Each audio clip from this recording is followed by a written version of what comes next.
Okay, where were we?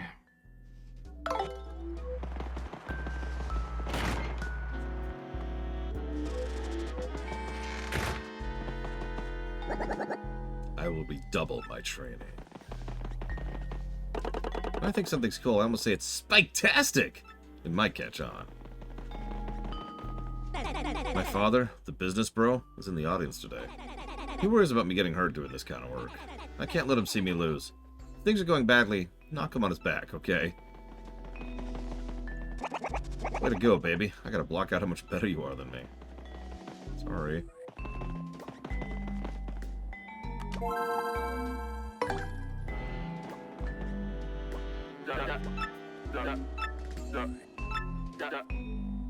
Five turns or less on the chomps. Okay.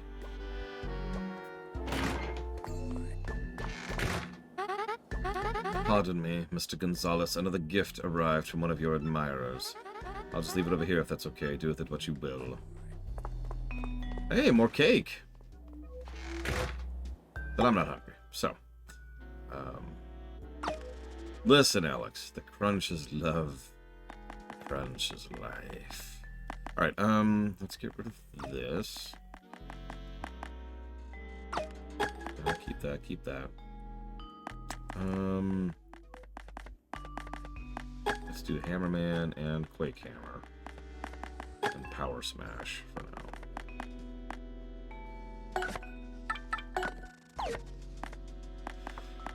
And that should do for now, honestly. Might do that as well. What do you think? Should we eat the cake? Should we eat the cake? Should we eat the cake? Ah, it's too late, it's too late.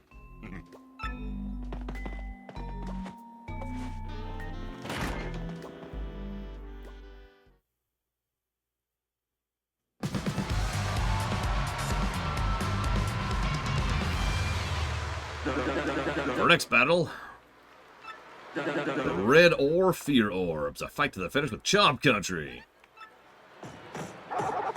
Yeah, of course they don't talk because they're chain chomps. That just makes sense.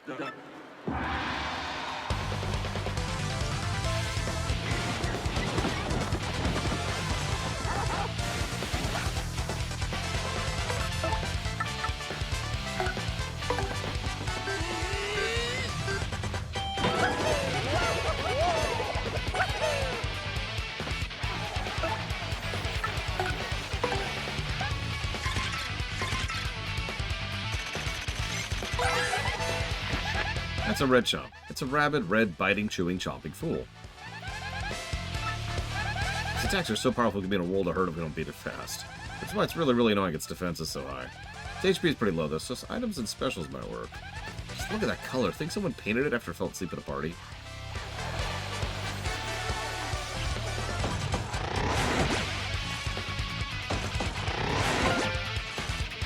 Ow.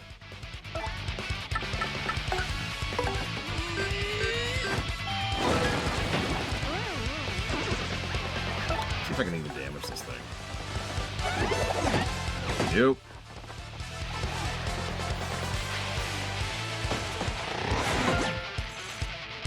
It's fine. I'm only at 2 health. It's fine. Everything's fine. I got this.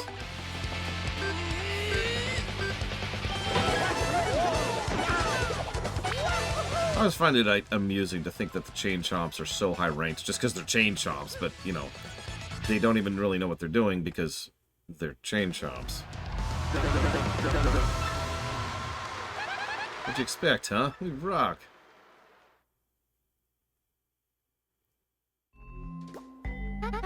Here's your fight money of 24 coins. Do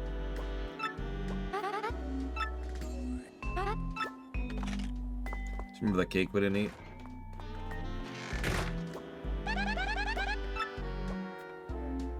Ugh, body went numb. Stupid cake. Hate cake. Never eat cake again. I'm with you there. Oh my gosh, that cake must have totally been poisoned. Boy, if we'd eaten it, that'd have been us on the floor. Legs like great jelly, shell shaking. Hate you, cake.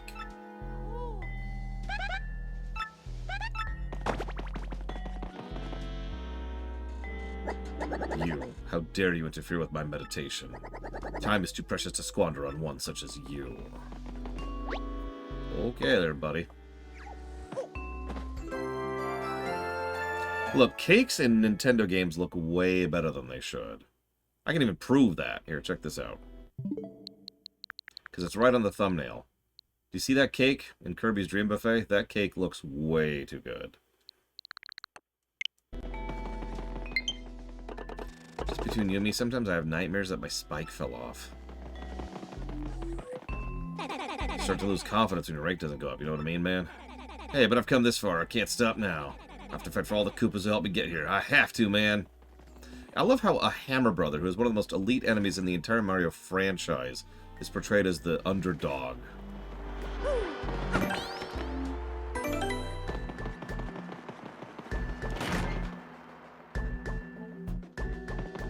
Oh god, Shadow Machine. It's even worse. So now we should be fighting Jackass over there. No, not Rockhawk, the other guy. Use at least one special move. Got it. Using at least one sub from Alex, Corby, and Iki. Hang on. Since I don't have Spike thingy, I think we'll stick with this, honestly.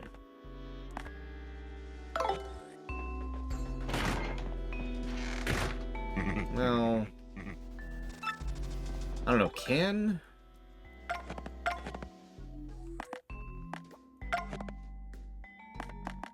Quake Hammer knock him over?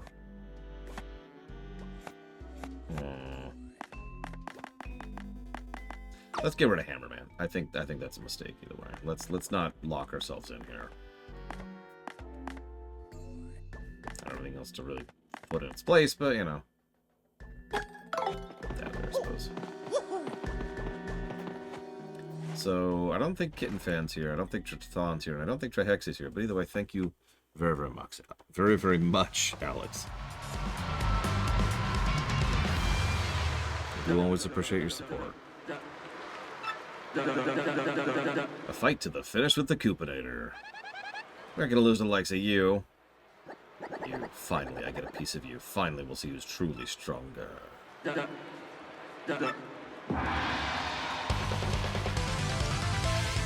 mean, I recognize all three names, I just don't think they're here right now. That's all.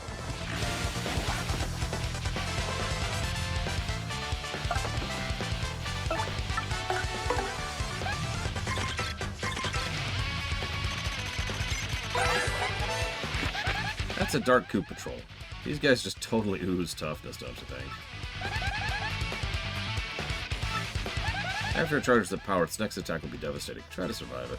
It's almost like those red eyes are trying to warn you how tough it is. Or maybe it just doesn't get much sleep. We have to do this anyways.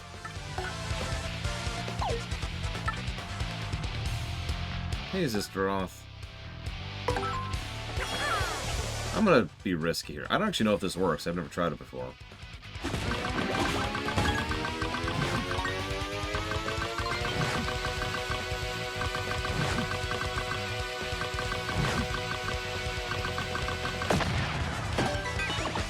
Nope. Didn't think that would work.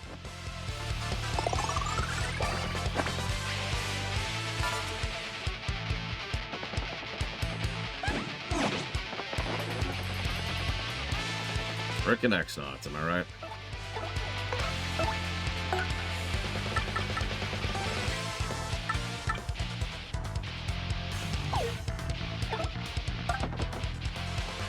Yeah, we have a bit of a bigger audience now. So let's test something else while we're here. Okay, that does knock him over.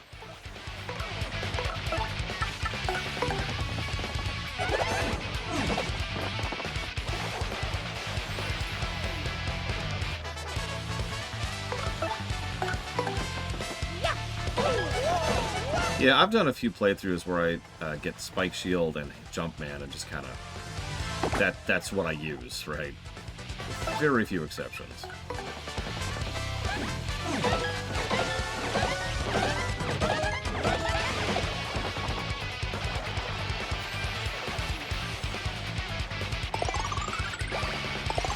Chthon's always beating people up. It's just his shtick.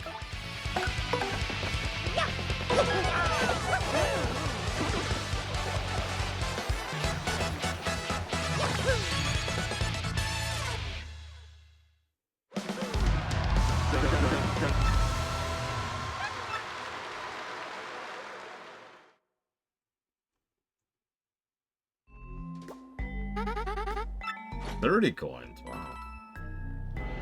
We're almost making money.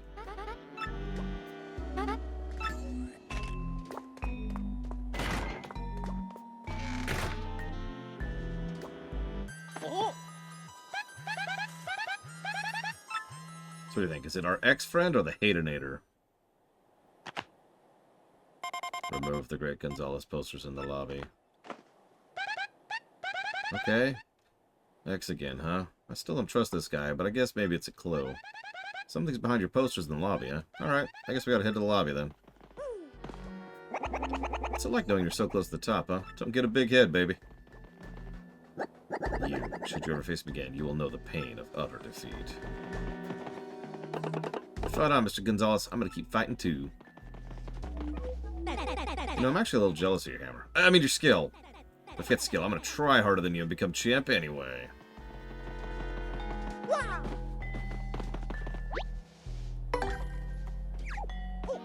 So hang on. You're trying to add this specific drive game to the list, Rathon?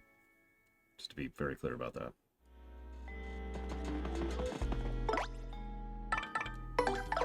Well, I've never heard of the game, so you're gonna have to give me a second.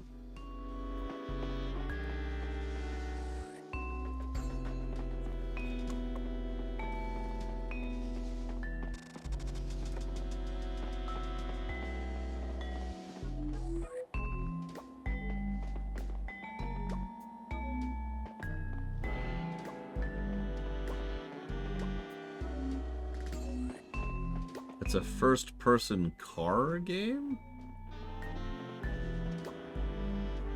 Came out this year. Yeah, I've never even heard of this. Alright, whatever. One moment, please.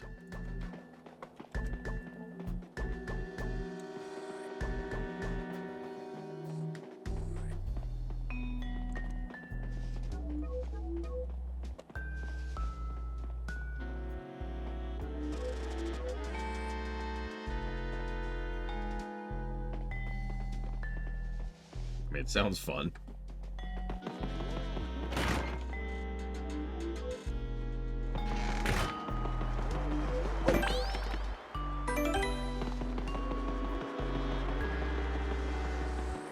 Another very, very, very minor irritation that I like that they got rid of. I don't have to hit yes every time I hit a block to save. What I mean by that is, if I hit the block, I probably want to save, you know? So I don't really need to say, hit the block and then say yes. Okay, nothing new here.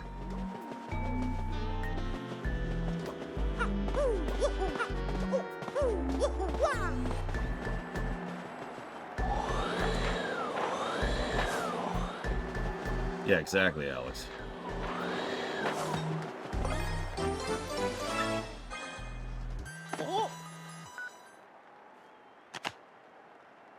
Go to the second floor of the storage room.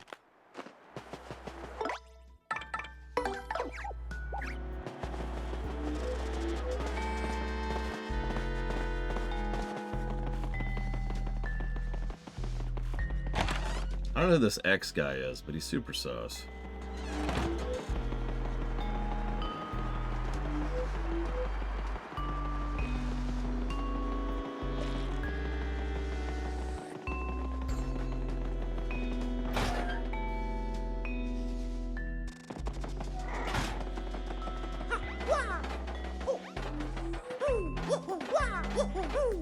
Ah, well, let's see what's in here.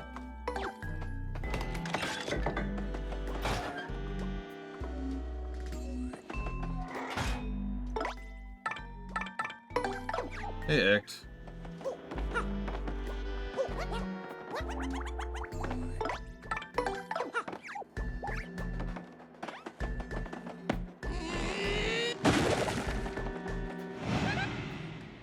my gosh. What happened here? Andy, King K.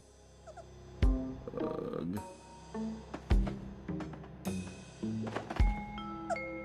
Gonzalez, listen to me. Don't get near the ring when no one is around. Ugh. Andy, stay with us, okay? What do you mean don't get near the ring? Andy looks terrible. Who could have done this? Oh, King K, what happened here? He's not even talking. Huh? You see that, Mario? Was that Jolene? What the heck is going on?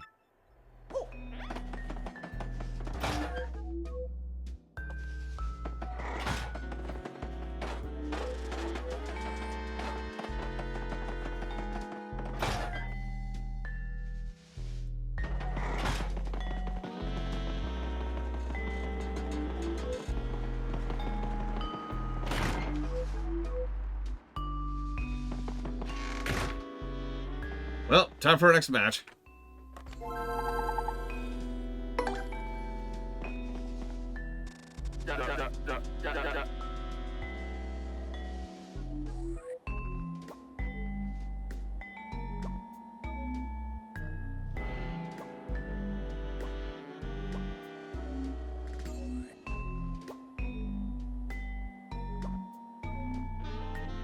Just the frame rate. Heck. Well, guess what? Your next match is the title match. Hooey, Don Tootin', you're up against the champ, Rock Hog. It's a fair and exciting match, so don't let me down, you hear me? There are no conditions. You fight that champ with every trick and technique you got. Get in there, win yourself a championship. Okay. I can do that. Listen, it's fine. It's fine, Alex. It's fine. They're all dead.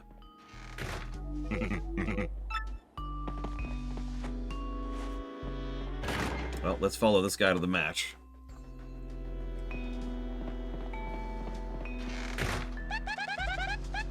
Hey, where do you think you're going, pal? The ring's this way. Yeah, you go this way this time because it's a special match.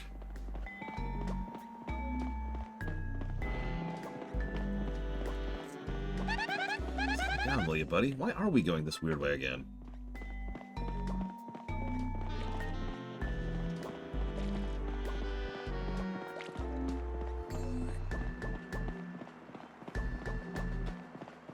Yeah, we're going way over here. Huh. Nobody in here right now. You two wait here. Okay. This is a minor league locker room. Where is everybody? I know I said to wait here, but we're going to miss our fight against the champ.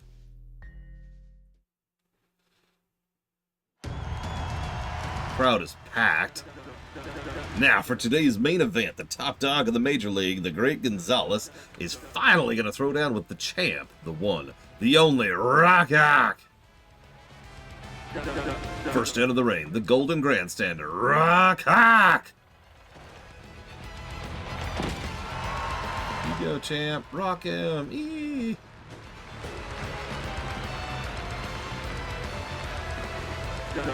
Ooh, doggies. Champ, how you feeling, son? Your challenger's a handful.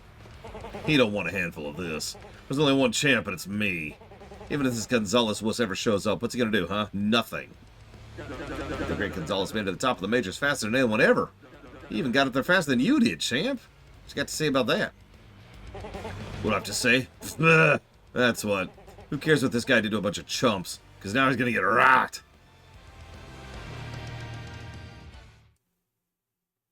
Meanwhile. Okay, they're like totally ridiculously late now. I'm going to go find out what's up. Oh my gosh, Mario, it's locked. The door's locked. We're totally trapped.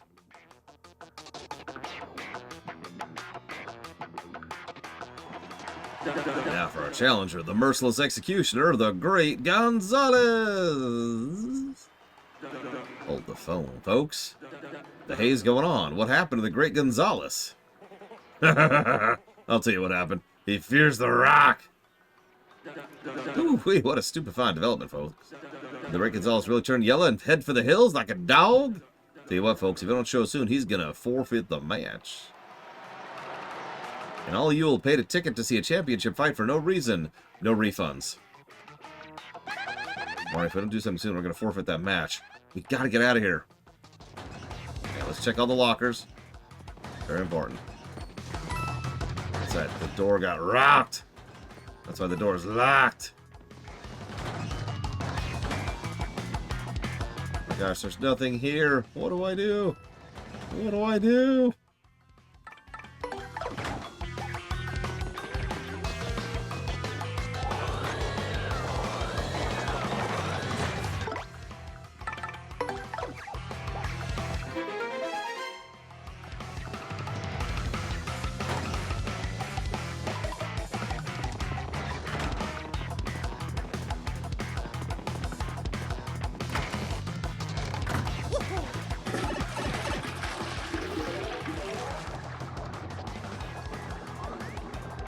You hear some? Nah, I wouldn't worry about it.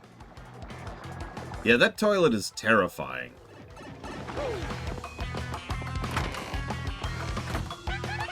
That was maybe the grossest thing I've ever done. Hey, this is the Major League locker room. Our fight is on! Oh, what's the deal, man? You drop your hammer in the can? Oh, I hate doing that. Why'd you just come out of the toilet?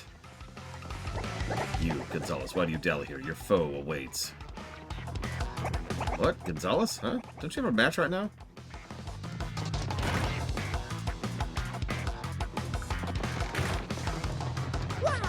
Now, this fight can be rough, so we're going to grab a save there. Time to fight the boss! The Rock Boss! Fashionably late. Moment you've been waiting for, folk. The great Gonzalez just entered the arena. Oh yeah, they love us. Looks like we actually made it. Listen to those cheers. They love you. Come on, let's put this oversized rooster in his place, yeah?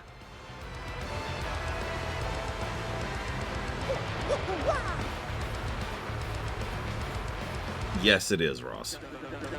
This is one of the first truly great JRPGs we've covered. Like, not the greats, not the excellents, not the amazings, the truly greats. This is gonna stomp. I knew that walking in. Just listen to this crowd hoot and holler for the challenger, Great Gonzalez. Will his hammer hurt me enough to rock the Rock Hawk socks? Now, at long last, the battle to end all battles is here. Let's keep it clean, boys.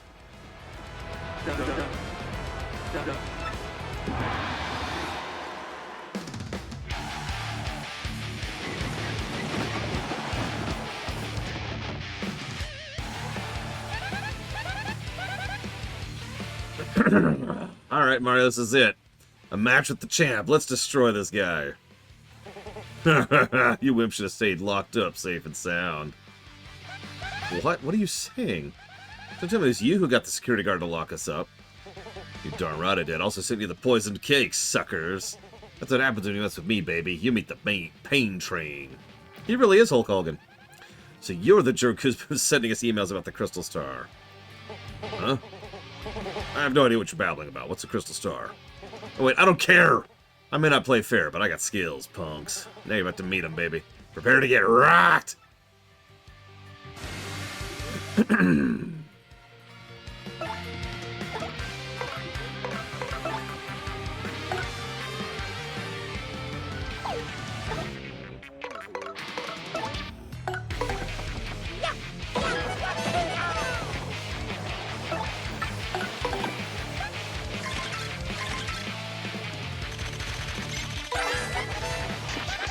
That's Rockhawk. He flips, flaps, and slaps. That's what the book says.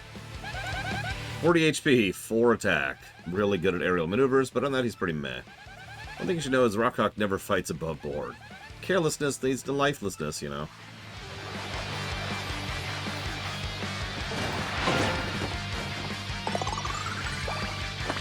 Don't take it so seriously, bruh.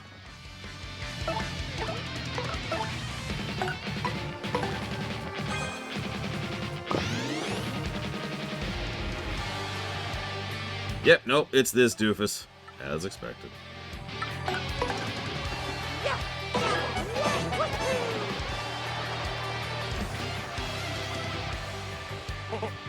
Not too shabby. You're better than I thought. This may actually be fun. Don't get your head swelled, though, because you got a ways to go. Check this out. Time to rock!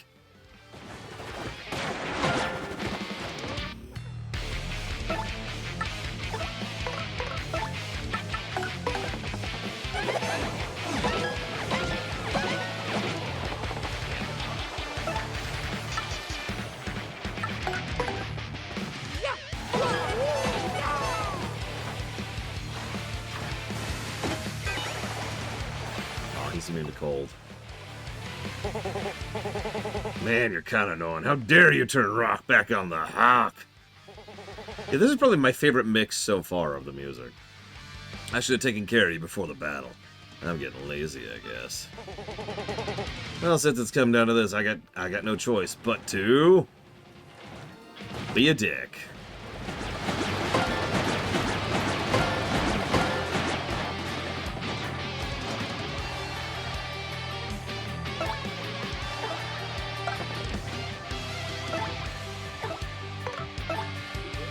There's one thing I happen to have that can still hit him up there.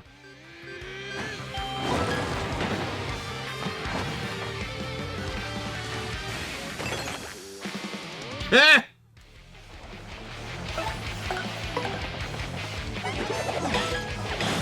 Goodbye. Game, set, match. Rockhawk, the champ, the undefeated master. I was about to say monster. Lost to such losers.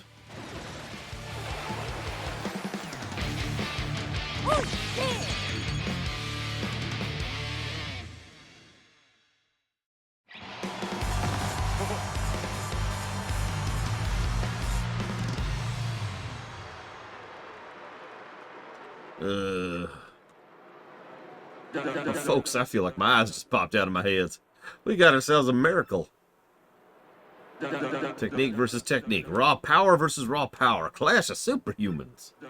Folks, this was truly, honestly, without a question, no doubt, absolutely the most legendary, amazing, improbable, history-making bout of all time. And the victor in this match for the ages was the great Gonzalez. You're the champion, son. Here's your crappy belt. Give me a hand, folk. Oh, wow, we actually wear it now. Around our stomach.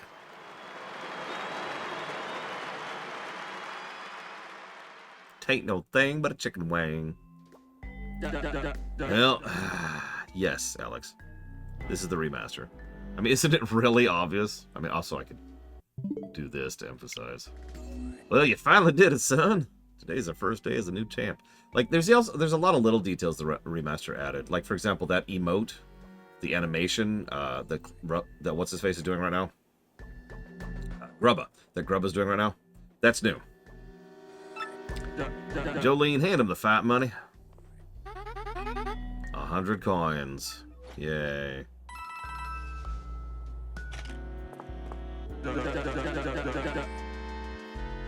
Tell you what, I'm gonna go ahead and get you set up in the champ's room right away. Miss Jolene, be a peach. Show Gonzalez here in the champion's room. Absolutely, sir.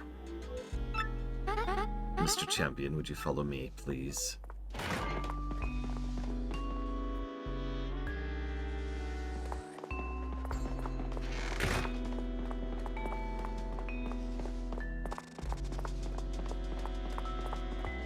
The remaster came out this year, but I don't remember when exactly.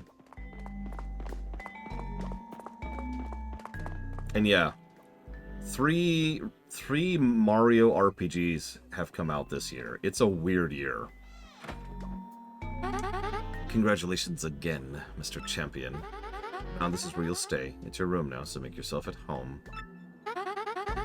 You'll always have the terminal, as course. Will there be anything else? Have a nice day, Mr. Champion. Yes! We finally did it, Mario. We destroyed him! But, like, you know that Rockhawk really sounded like he hadn't heard of the Crystal Star. And I mean, even though we're champs, we're no closer to finding the real one. Hey, Mario, am I losing it, or do you hear a voice coming from somewhere? Oh?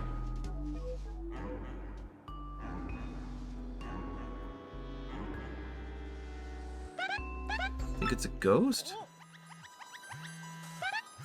Whoa, turn the volume down on the thing. I almost screamed. Quick, Ross, tell me which song this is.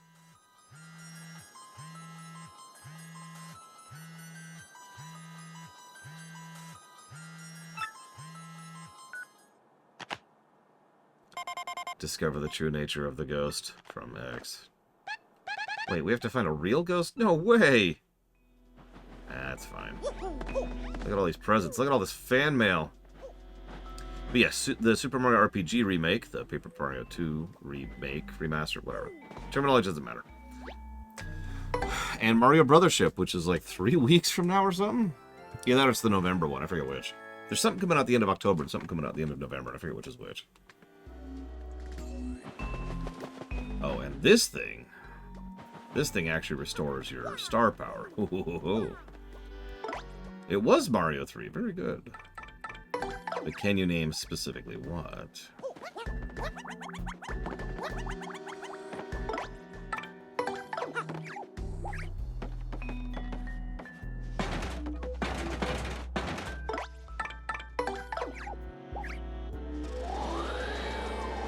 Now I'm thinking of the new Mario Party, which is the October one, I think. Very good. World 6.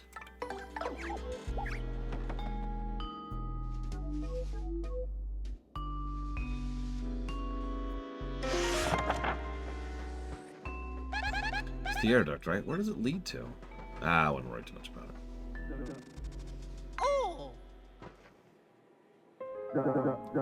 Well, that's in perfect condition, as usual. Yep, long as I got that baby working for me, this old bot ain't never gonna get awake. I'm gonna have to watch my tootsies here for a little bit. First I let that King K idiot walk into me while I was with that. Now I can't shake the feeling that Jolene and Gonzalez are on to me. Guess I'll burn that bridge when time comes. I'll just disappear him. Just like I did to the others. Like I did to Prince Mush, the first champ. It's Grubba. You think you could have made all those fighters disappear? I better lock this room up tight in a peanut butter jar and a squirrel convention. I'll just go ahead and hide the paper related to that in the desk drawer. There we go. You know what, though? Since I'm thinking aloud here, good fighters ain't nothing to mess with. Even Rock Hawk lost to Gonzalez. This new champ might have to disappear pretty soon, for my sake.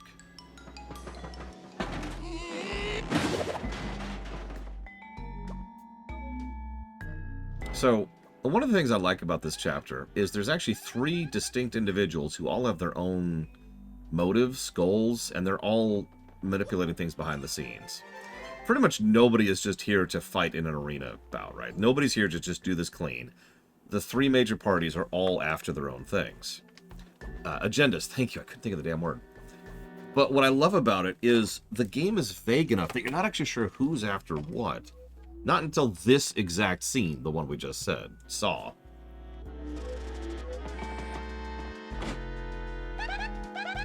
Think that's the paper grub hit? Let's take a peek, huh?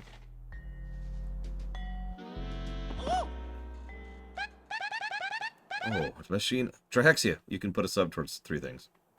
These are blueprints. I don't know much about the technical stuff, but I think this crystal star powers it. If this document's accurate, the machine can suck the power out of other people. You think that King K and Bandy Andy have been, like, drained? Great gallop and gulpits. How in tarnation did you get in here, son? Oh, well, slap me and call me a sassafras. You're staring at my secret paper, too. Quiet, you total scumbag. You sucked the life out of poor King K and Bandy Andy. Oh, Nella, this ain't good. And he's out.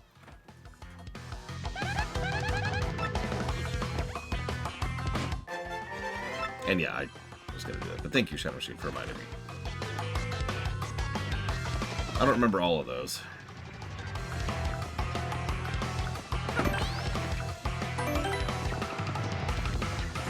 So, real boss time.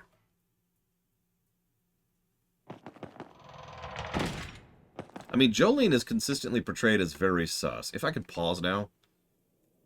No, I'll talk about it in a minute. Don't let me forget. There's some really well-designed writing in this chapter. I gotta say, y'all are a couple of slack-jawed idiots. sniffing around my business. Now that you know my big secret, I'm afraid I'm going to have to take a little old dirt nap.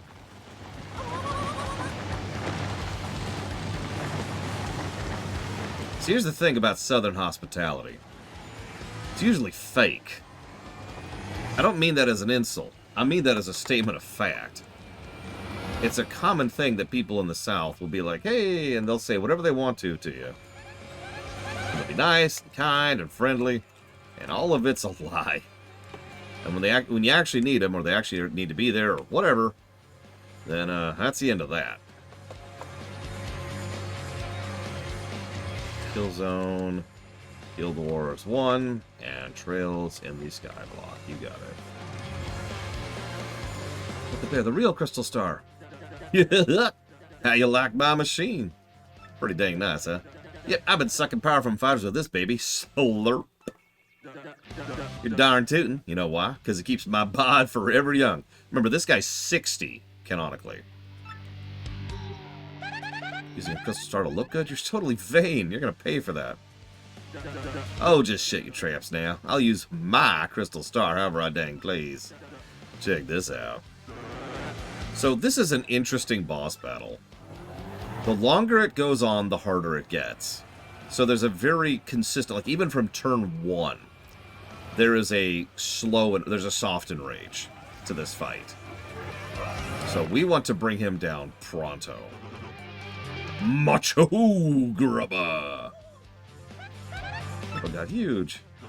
Ooh, I'm gonna smoosh you into guacamole and snack on your energy too. Yeah, no, we're going to try and Alpha Strike as much as possible here. Except for doing a tattle, obviously. Macho! I'm a powerhouse now, you pestering little piece of prairie piffle. So long as I have this here machine, my body'll be rough, tough, and ultra buff. Okay, Mario, I've just had about enough of this guy's yapping. Let's take him down. What did your cat... Okay. So we're going to waste one turn tattling. Gotta get the tattles in. Very important. That's Macho Grubba. He's Grubba all souped up on star power. 60 health this time. His attack pattern is simple. First, he increases the number of times he can attack. Then he powers himself up with buffs. So it's pretty important to pay attention to how he's powered himself up. The wildest thing is he was just a regular old Grubba a moment ago. I guess the Crystal Stars really are powerful. So, I've been saving this other power punch for this.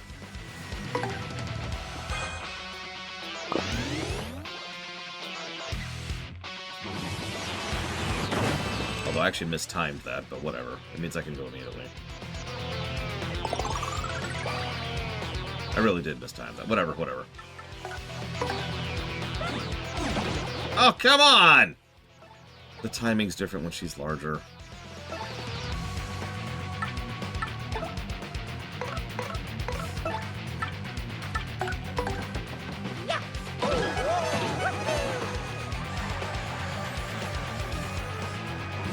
That's 2 rounds of the only buff I have. I just wasted.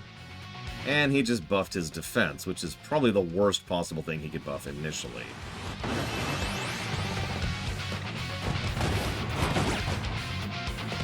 Ow.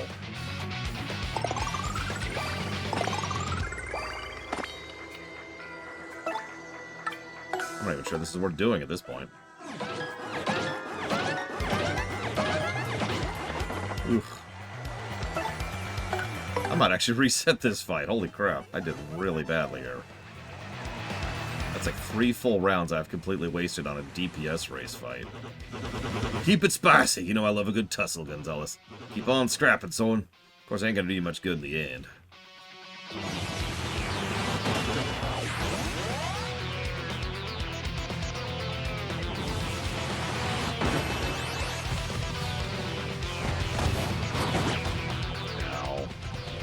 There are debuffs in the game, but I don't have access to any of them right now.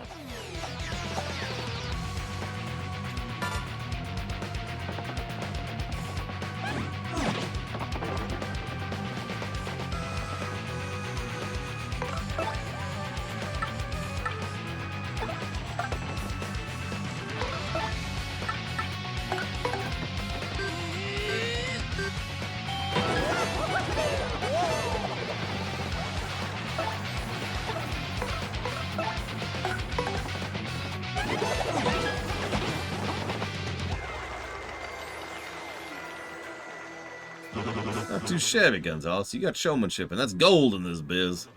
But this here battle's just getting started. Time I showed you some real moves. Back in the day, I had so many rum-kicking moves, they had to make some of them illegal.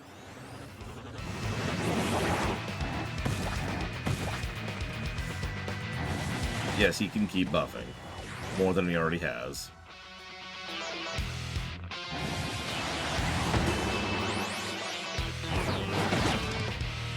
Yeah, he hits like an absolute truck, by the way. It's not obvious.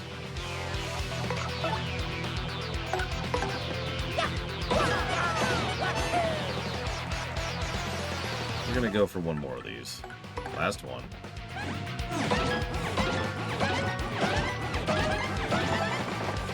Not too bad. Urgh. I ain't finished yet, Gonzalez. Ain't over till it's over. That's the way it goes in combat sports, son. Let me tell you something. Fortune's gonna smile at me in the end, punk. Yeah, this is gonna be mean.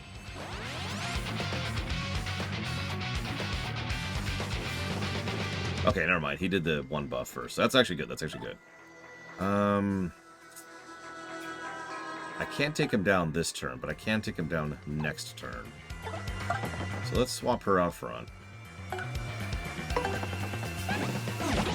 Ah! God damn it. Well, I can take him next turn one way or the other. That's a guarantee at this point. Even if he buffs his defense. That's bad. Oh! In the face!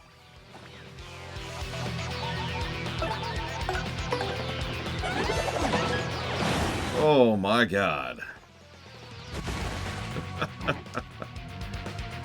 Well, I had a really terrible first 3 rounds, but thankfully we're actually a little bit overpowered right now. God dang. Yeah, next round he was going to get me, 100%.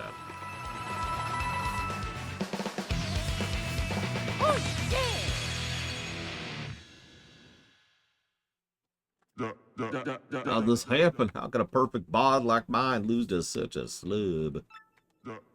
Oh, great Gonzalez. Great fight there, son. Great fight.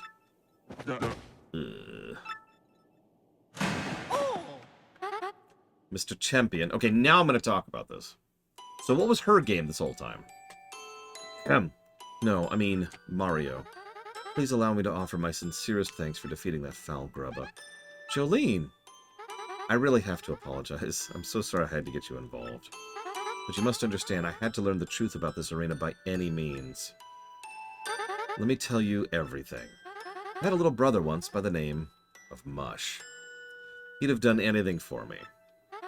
Our family was always poor, so he became a fighter here to support all of us. But he suddenly went missing one day. Our family was inconsolable. I suspected foul play, so I got hired on as a manager and investigated in secret. As I looked for clues about my brother, I accidentally saw Mr. Grubba transform. Seeing what I was up against, I almost gave up hope. And then you appeared. So I decided to secretly guide you. So the mysterious X who was sending the emails... Correct, it was me. Once I saw you fight, I knew you were the only one who could challenge Grubba.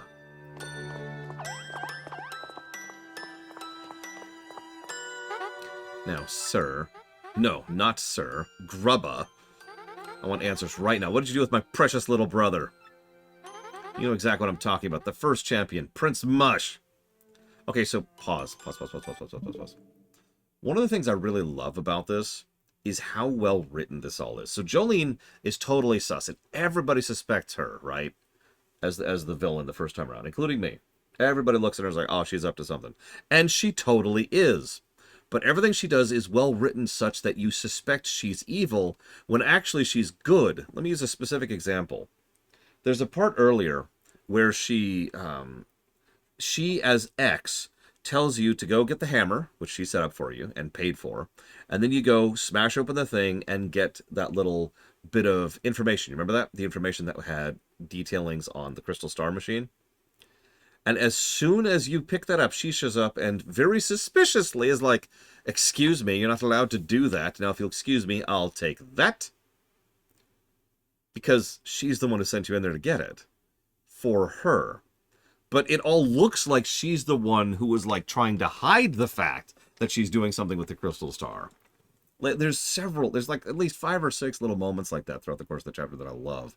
But my favorite little thing is the subtlest thing of all.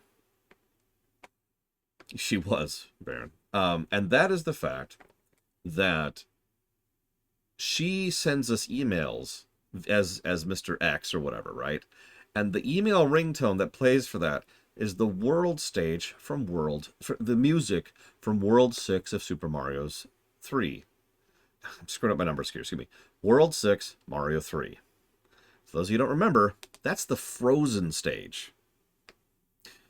Let me say that again, in case I didn't get that across. The theme song for Mr. X, who's really Jolene, who comes across as exceptionally cold to us constantly as part of her mask to make sure that she doesn't reveal her true intentions to Grubba, is the cold stage. That's brilliant. That's brilliant. Red Smush, he discovered the secret of my power sucking machine. Oh yeah, that's the other thing. Obviously, this is a classic subversion. The nice and affable guy is evil, and the cold, arrogant person, who's just, you know, a bee, is actually our ally. And yeah, Baron is also correct. Grubba was constantly trying to make things harder for us, with some weird requirements and aggravating, you know, not taking care of us, putting the wall before even reaching the Major League. And of course, then there's Rawkhawk. He's the third agenda person here, by the way. He just wanted to do whatever, right? All he cared about was staying in his little gilded cage and being left alone and not actually bothering. So between Rawkhawk and Grubba, we see someone who's constantly trying to get in the way of us progressing in the clumsiest and most obvious way possible. While Jolene, who it seems is constantly pushing against us, is actually helping us in every sense and point of the word.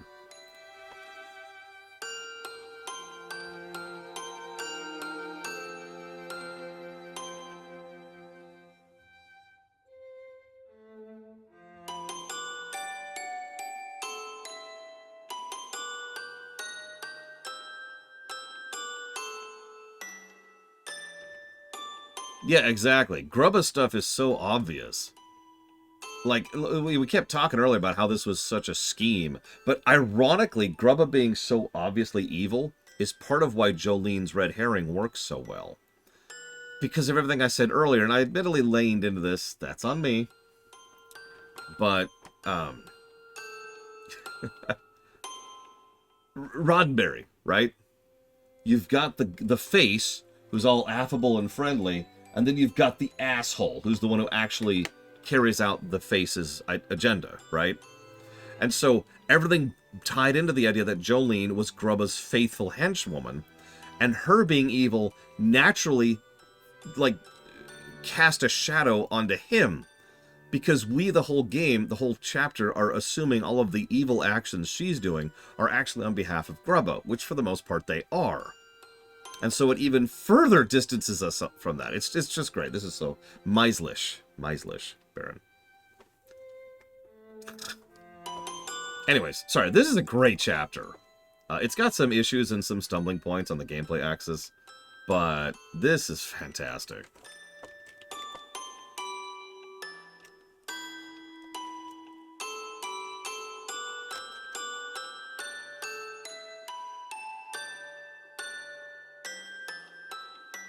Kitten Fan, you've got a sub to put towards 3 things if you'd like to.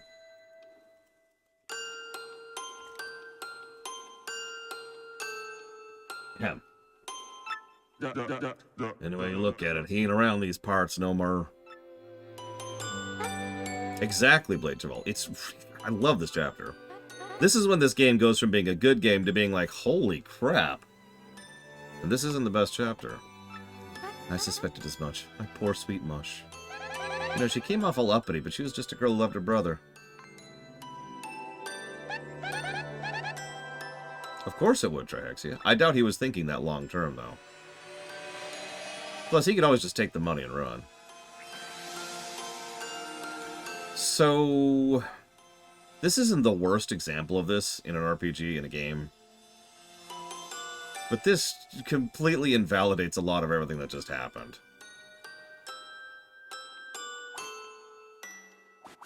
I do like how he doesn't literally just pop out of the machine like he did in the original. And he gets custom animations. That's nice. Is this... Am I back in the Glitz pit? Mush! Oh, is that really you, sis? What are you doing here? I was just... Right there, Mush. It's okay. It's all over. Finally. Wow, the Crystal Star can do that? Now, Mario, the Crystal Star is yours.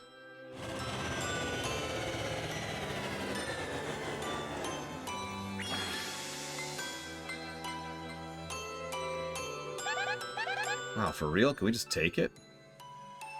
It's better that you have it, so that nothing like this will ever happen again. Now you heard it, Mario. Grab it. Oh, yeah.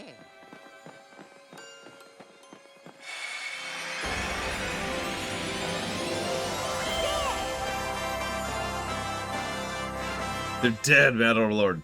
Dead and eaten. You have to excuse me, I'm gonna dispose of something. Grab Grubba. What's funny is Grubba's one of the most evil characters in this game. And that is really saying something. The Sticker Star, Bug Fables, and the Kirby block. You got it. Glitzville's seamy underside was a dark and dangerous place, seething with conspiracy. With the help of the lovely Miss Jolene, Mario revealed Grubba's true identity, and acquired the third Crystal Star by defeating the monstrous Macho Grubba. Grubba has used the power of the Crystal Star to run his power-draining machine. What other hidden powers might this strange and mystical item possess? We'll talk more about the fate of the pit in a minute. For now...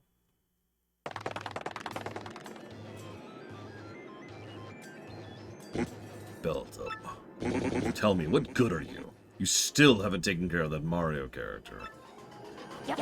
Sorry, but only because he's tougher than we thought at first. You do understand we X-Nauts must open the 1,000-year door first, do you not? Well, rest assured, I will definitely nail him next time.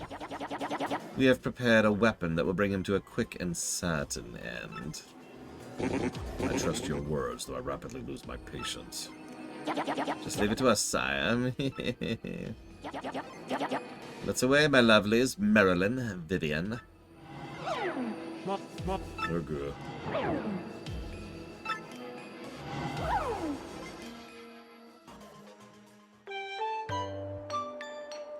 I wonder if Tech still thinks he's in love with me. I'm officially bored. Those awful X-Nauts haven't been back to ask about the map. Maybe they don't care about it anymore?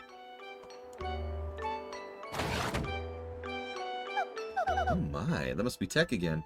Who's totally in love with me?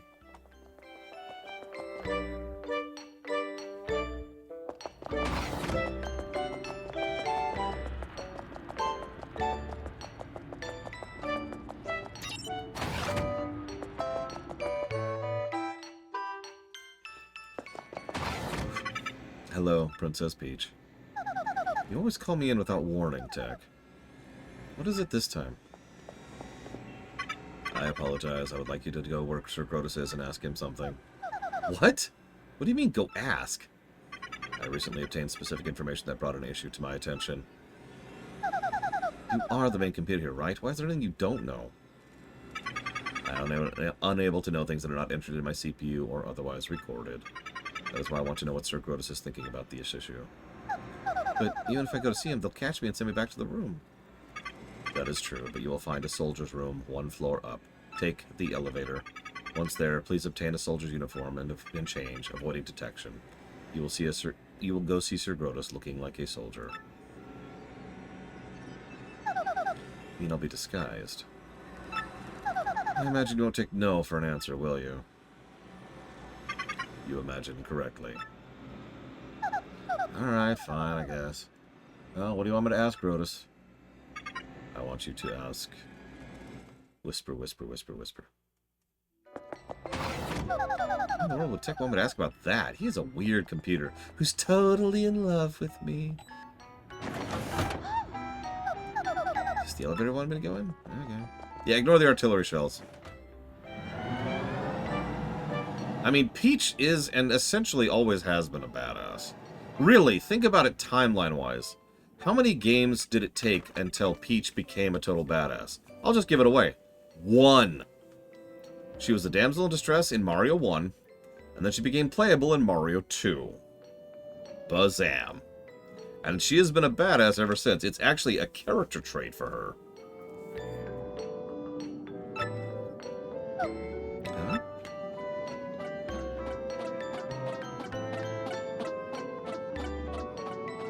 Yeah, Grotus is messed up. So, you know how actors like to come up with backstory for their characters just for the hell of it? When I was voice acting Grotus in the Paper Mario Theater, I decided that when he was younger than this, he decided to go ahead and do his own cybernetic implants. So, he didn't do them quite right. So he's in constant pain as a result of the improper cybernetics. But he is so arrogant and so prideful, so vainglorious, that he actually can't bring himself to admit that he screwed it up and fix it. So he's just in pain all the time. There we go.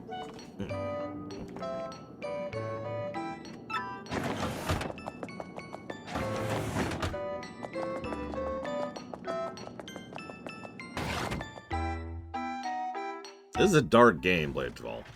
Did you miss the noose in the center of town? How about the piles of corpses in the first dungeon? Alright, so this is the second time Peach gets naked in this game.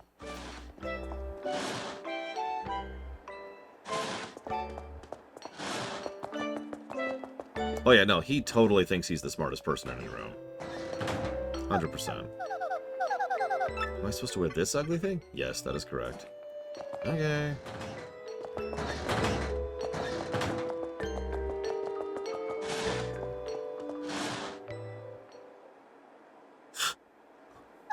Ugh, oof, I don't know about this. It's awfully tight.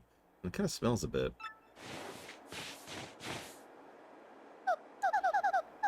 I mean, another little tidbit of characterization for Grotus that we actually do get in the game is how Tech constantly talks up how amazing he is. Tech was programmed by Grotus. Who knows how, but I got into it. I can barely breathe, though. Yeah, how did you get into that, Peach? I bet it looked perfect. Yes, Peach is very tight. Hey, Slacker, what part of do not leave your post didn't you understand, huh? What? Come again? Oh, you're in a brink? Well, fine, carry on.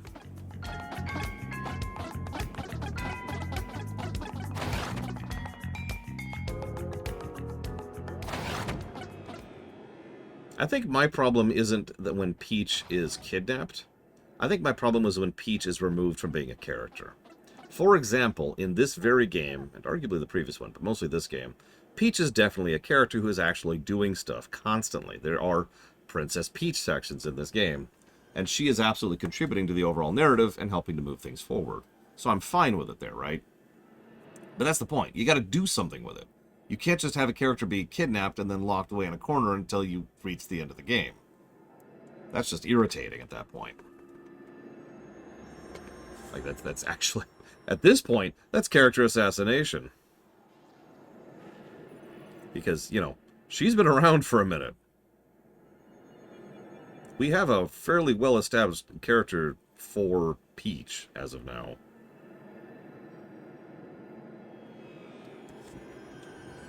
Odyssey does do that. So does Galaxy, for that matter. They're very good games, but they absolutely screw up on the Peach aspect. Excuse me, Sir Grotus? Yes, what does it speak? Well, it's about Princess Peach. What do you plan to do with her going forward? Something's wrong with your voice, X-Naut. Perhaps I have a throat lozenge. No. Well, never mind. Oh, about Princess Peach. I have no interest in what that woman has to say. Just keep her locked in her room. Don't ever treat her roughly. Do you understand? Tell the others as well.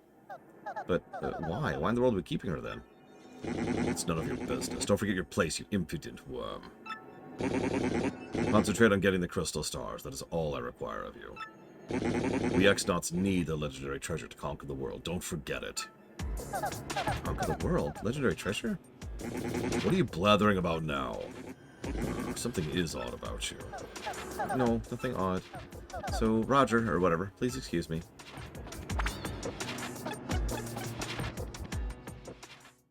Not that I'm aware of, Roxy, no. That was unnerving. All that stuff about conquering the world. Talk about creepy. I wonder if that has anything to do with collecting those crystal stars. What's really funny is in lore, the crystal stars are mostly just amplifiers for existing power. But we'll get into that more later. Ooh, good old pink dress. My favorite. Why would I ever wear anything different? But the white dress looks so much cooler! I better get back quickly.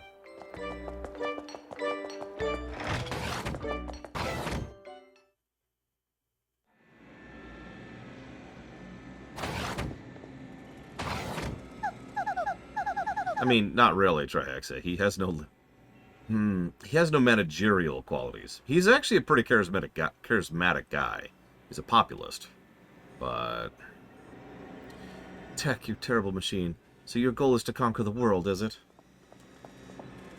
Of course, after all, I was built for that purpose. Conquering the world, how could you? Princess Peach, allow me to ask you something. Do you like the world you live in? There are many problems in the world and many sorrows. Do you like such a world? Of course I do. Nobody likes everything about the world, but I love the good parts. There are many sorrows, sure, but there's also joy. Yeah, you've heard this argument 1,000 times. We'll just move on. Tell me, will the crystal stars help you conquer the world? And what's this treasure? I'm afraid I cannot answer. Answering those questions is prohibited by Sir Grotus. Oh, but... Oh, never mind. I must at least inform Mario about this awful plan for world domination. Jack, let me use your communicator. I suppose I can allow that. Please use the communicator. By the way, speaking of little things, did you notice that Tech always calls him Sir Grotus? Little detail, but I like it. The message has been sent. Well then, Princess Peach, you have had a busy day. Go back to the room, please. Okay.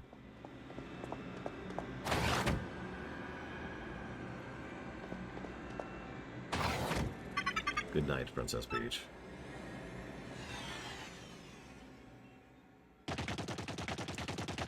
Meanwhile, some of the best stuff in the game. Can I just say, I sort of skipped over this yesterday. Hang on. I sort of skipped over this yesterday when we hit the first Super Bowser section. Because I had my sister playing it, and she was having a ball with it, of course. Because it's a fun segment. But that's the point, isn't it? When I first played Paper Mario 2 for the very first time, and I hit the first Super Bowser section, I was, like, exuding joy. I don't know how else to put it. I was laughing so hard that my roommate came in and was like, "Are you okay?" Because I showed him what was happening, and he was immediately like, "Oh my god, you're playing as Bowser!" And it was just, it's very short, the Bowser levels, but every one of them is, first of all, modeled after a Super Mario Bros. 1 level. But second of all, there's a little bit, but there's actual design to it. You can die on those levels. We have infinite lives. There's power-ups stationed throughout, and the power-ups have, I think, 3 steps. We'll double-check that in just a second. Once you get to the third and final step, you're just invincible for the rest of the stage. You can just walk through it. So it's actually kind of funner not to do that and actually go through, because you do have a flame attack, which does destroy terrain in front of you, and you do have a jump attack, which is exactly what it sounds like. And it's just silly fun. But here's the weird part. For what it is, it shouldn't be any longer than it is. I've heard several people complain that these levels are too short. Allow me to completely disagree with that. For this kind of one-off gimmick, you don't want it to be long. You want it to be punchy, right? It's fun. That was awesome. And that should be the vibe there. Imagine if we had to go through, I don't know, the first 2 worlds, 8 stages as Bowser. where the whole thing is just become big and then walk through the stage and then become big and walk. It would get old. It would lose all of the flavor, all of the shine to it. So instead, it's just one relatively short stage based on Mario 1 stages, and then you move on.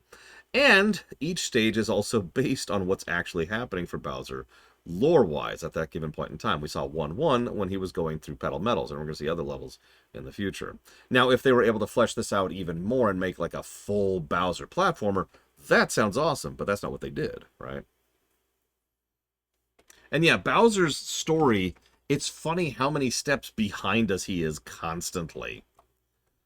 Because he is. He's just catching up to the plot, which actually works weirdly well. One moment. Need to jot down some thoughts.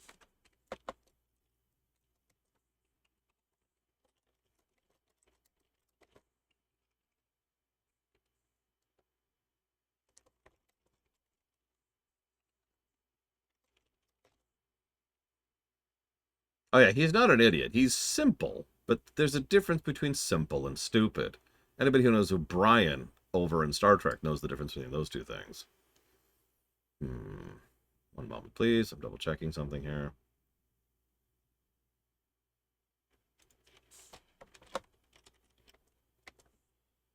Yeah, exactly, Shadow Machine. Which is funny, because that's arguably a plot hole, but let's not get into that. Bowser needs his own game. We'll call it Bowser's Inside Story. I know it doesn't really count, but it is as close as we've ever gotten. I agree, though. Yeah, Brian from Star Trek. Don't you know Brian?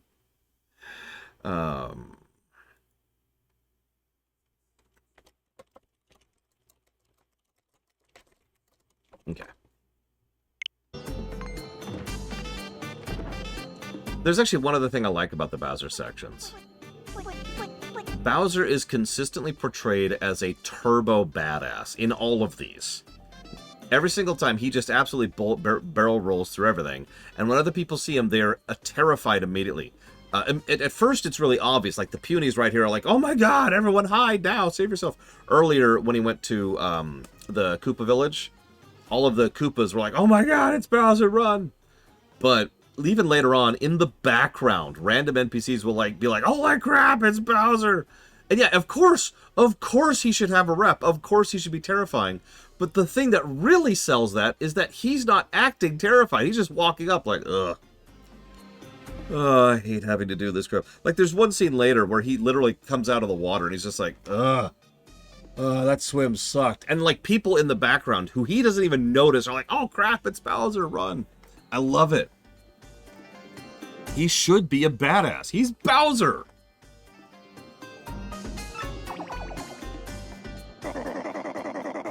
Who would have thought that fool Mario could be in Glitzville of all places? You say something, your rudeness? No, nothing at all, as far as you know. Yeah, so there's your one-line acknowledgement of the Glitzville thing. Hey, did you see those little bite-sized shrimps? What were those things? Those were some punies. One of them should know about the Crystal Star. They fear you, so they're all hiding. Let's find them and force them to tell us about the Crystal Star.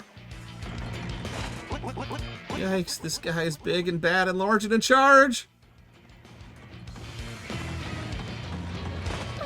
Eek, you're scary, Mr. Giant Bad Breath Monster.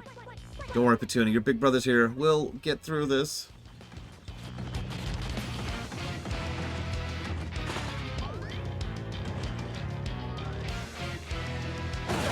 Be gone! You're one of them, aren't you? One of the evildoers. You want the Crystal Star. Ha! See? I knew it. This ugly thing knows where the Crystal Star is. Tell us! How rude! Ugly thing, how dare you, you wretched crone! I am the great puny elder! My heart, don't startle me like that. I'm too old for this stuff.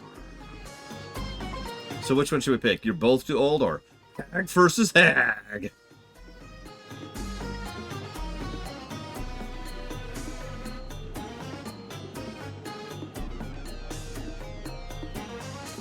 Yeah, okay. Yes, Lord Bowser, you look as if you're just dying to say something. No, nothing. Let's move on, shall we? You, the elder hag thing, where's the crystal star?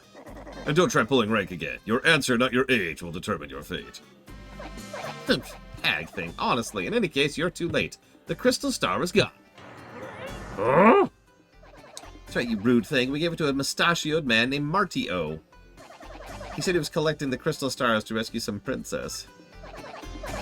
What did he call her? Princess Pinch? Yep, he was off to save that lucky lass.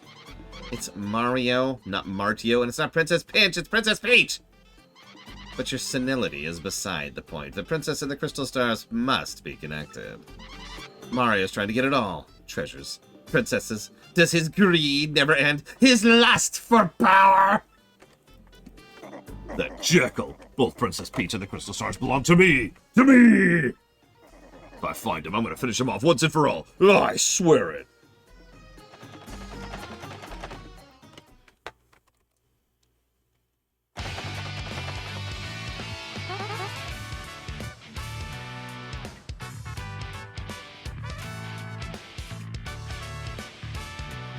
So now you must leave. Oh, yeah. She's peachy, Trithon. Peaches, peaches, peaches, peaches. I understand. If you must, you must. We won't delay you. Hope you succeed in finding the rest of the crystal stars, and good luck. Gonzalez, I want to tell you, Rockhawk ain't gonna fight dirty no more. Because this is the Mario setting, and better than real life, crooked heels can actually become decent people. I'm gonna hit the weights, take some vitamins, win the title back fair and square. And I'm never ever gonna lose again. Remember, when life rocks you, you rock back! Listen, G-Money, thanks for everything, man. You're the nicest dude I've ever met. If you need it, I'll get you back. Me? I think I'm gonna chill here and improve my skills. King K's back, baby. That's thanks to you. You're my boy, Mario. Okay, that's fair, Baron. So, evil dickheads usually don't become decent people in real life. Now that Grub is out of the picture, I'm going to take over running the Glitz Pit. Which, okay, what I really was hoping for was like a whole other arena arc. Maybe just a few differences, just a few things to change the tone and vibe of it. But no, it's like copy-pasted. It's like the exact same path through the matches as it was before. Even though, like, we're no longer being run by a manipulative southern jackass who's trying to steal from people and manipulate them and waste money on them, and it's the exact same thing all over again, and that's just irritating. Yeah, better pay, better facilities, you know. Maybe like this is how you like this could have been a great source of optional gold in the game. Even from a purely gameplay perspective, you go back through the fights, and this time they pay well, but you don't get paid for the exhibition fights, or the exhibition fights don't exist. So either way, this could have been a way to give the player an extra little boost of gold if they wanted to go through again. But instead, it's just trash! There's like no reason to do it. You can smash through all of these fights, and your actual gameplay reward for doing so is access to the Champions Room, aka the same thing as any inn in the game. You have tons of fans and that absolutely... Oh yeah, speaking of... That is actually a negative to gameplay, to be very clear. It's pure padding.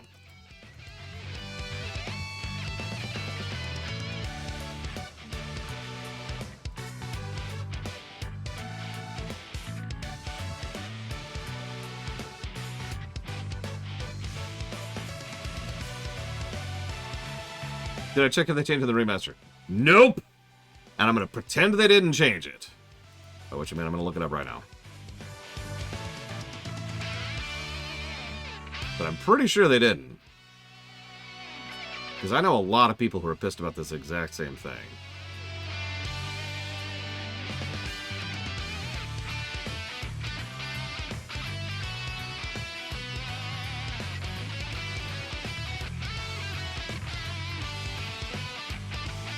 Here we go.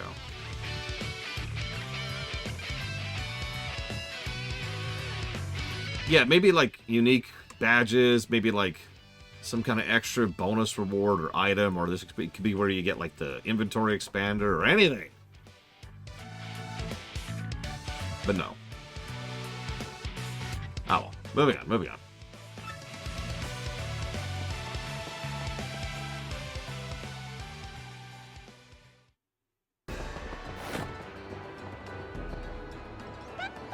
Well, we have 3 crystal stars now. We're rolling. Let's head back to Roadport. Also, the other thing I don't like about Chapter 3... I like a lot of things about Chapter 3, but... you just saw it, Yura. But the thing I don't like about Chapter 3 is it's long! That's the longest chapter in this game by quite a margin. You gonna give the Champ's Belt a rut? Are you gonna give up the Champ's Belt or what? Can I have it? I told Daddy to buy it for me, but he said you can't buy a championship. What a rip! Well... Oh, is that right? Ah, you plan to travel. I wish to ask you to consider being Bub's tutor, but alas. I see, so you're leaving. Everyone has their reasons, that's the way of things. But hear me, when you do return, I expect the same caliber of thrashing. Hey, we're gonna go talk to our girlfriend really quick. No, not that one. No, not that one. No, not that one.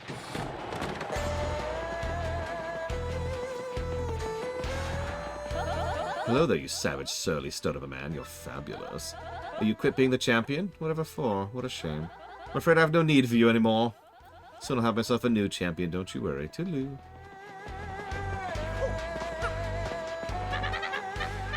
You quit being the champion? Is that right, truly? Well, I guess I'll just wait for the comeback. If he doesn't feel the same, it's gonna get weird here, but I have to tell him. Champion, former champion. Why'd you give up the belt? If giving up the belt is like a water slide, what kind of swim trunks do you wear? Long, like go down below my knees, and they're black and white. Well, hold up, former champ. Uh-oh, Flash is out.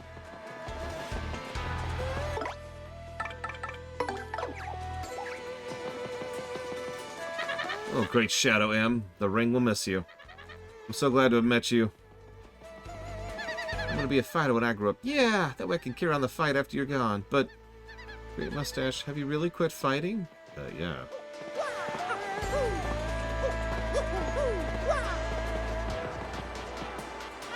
Freelance cameraman here. Gonzalez, former champ. Give me the inside scoop. You shoot fire if you eat a flower? That scoop is so hot. No one's gonna believe that. Yeah, could you imagine? That would be ridiculous.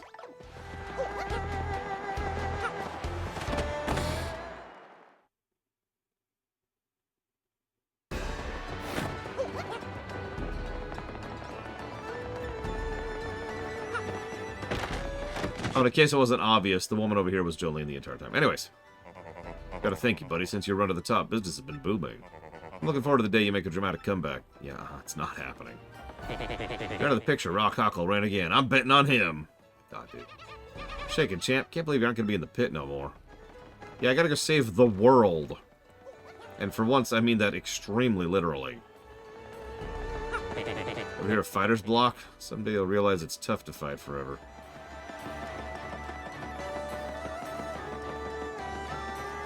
I used to try to trick people into thinking I could tell their fortunes. I'd be like, dark clouds are massing on the horizon.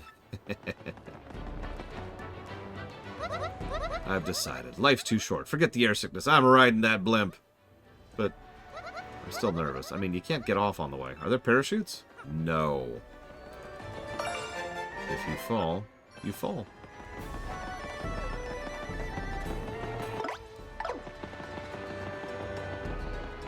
Oh yeah, that's a good point, Mad Overlord. And yeah, I've always been thinking about that, Alex. Like, the dude's like, oh, I'm going to bet everything on Rockhawk the entire time. And it's like, do you understand how gambling works? It's like the jackass in episode 1. You remember him? I'm going to bet heavily on Sebulba. Why? The odds of him winning are in his favor. So if he wins, you don't make a lot of money because everyone predicted that. Yeah, everyone's gambling on him winning, so congrats. You all win, like, your money back. Yay. Idiot.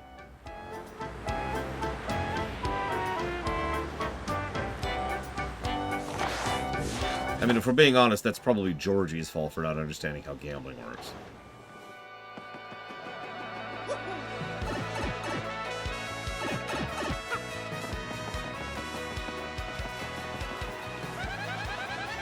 Oops. Do that. Yeah, he lost his business. The moment he lost his best slave, his business went away immediately. You got an email. Yep, thank you. Dearest Mario, I have uncovered something terrible. It turns out that Tech's in love with me. Sorry. These things, the X-Nauts, they're planning to take control of the world. It's to that end they're seeking the crystal stars and trying to claim a legendary treasure. I still don't know what the treasure is, but you must hurry and gather the stars. I'll gather what information I can. Peach. These dudes want to rule the world? That would stink. You don't know who the X-Nauts are. Frankly, we barely know who the X-Nauts are.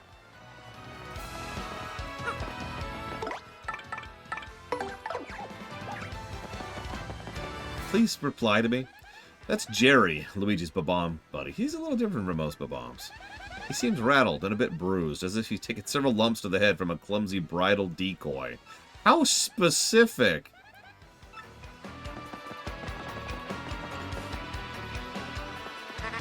Well, I got my second piece of the marvelous compass at Plumpbelly Village recently, and I've turned into a vampire. Oh boy, I really got my hands dirty on that one, I'll tell you what. It's pretty wild, bro. You want to hear what happened? It's a long story. Like I said, it's a long story, but here we go.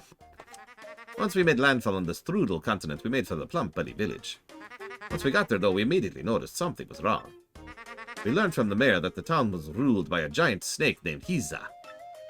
He said the beast demanded we offer up his own daughter as sacrifice, too. Of course, being heroic, I offered myself in her stead. Brave, huh? Now, custom was for sacrifices to be dressed as brides, so I got all dolled up. I was one hot sacrifice, bro. I looked so good I fooled our foes and got into Hiza's lair. It's kind of rough fighting in that gown, but I managed. Chiffon really chafes, bro. Finally found Hiza, and the snake had a second head on its tail. Talk about scary. I fainted real quick, but when I came to, I managed to distract both heads. It reared up, fangs bared to attack. At that moment, I deftly edged left. The escaping mouths smashed into one another, and he vanished in a puff of smoke. A shining plate fell down at the spot where Hiza's body had been coiled. Yes, another compass piece. I set it and pointed it east to Circuit Break Island. It's another GBA game, by the way. Just as I was about to leave town, the mayor asked me to stay and marry his daughter. I thought about it. She was sorta cute. But we ended up sneaking off the next morning. I mean, I still have to save Princess Eclair from the Chestnut King. And when the marvelous compass activated this time, I heard somebody's voice. It was so beautiful, bro. I'm certain it was Princess Eclair's voice. My heart began to race. That's when I realized it, Princess Eclair. I think... zoned out there. Yeah, we set sail after ditching town. And somehow we managed to get back here to Rogueport, and here I am. If you want to hear what I've been up to, just come find me, okay? I'll be around. Hi, I guess. I'm Jerry. I'm a Bob-omb from Plumpbelly Village. Nice meeting you. Sorry I sound so down, but you would be down too if you'd seen Luigi's big bridal stunt show. He's so clumsy in heels. He was like a wobbly force of nature, falling down everywhere, knocking things over, tumbling into people. Now I have an obligation to tag along and clear the area if Luigi so much as glances at a stiletto. This is all new dialogue, by the way. Somebody has to be the herald of the coming wobble-pocalypse. That's why I'm sticking close to this guy. I think I like the new dialogue better. I'm with that.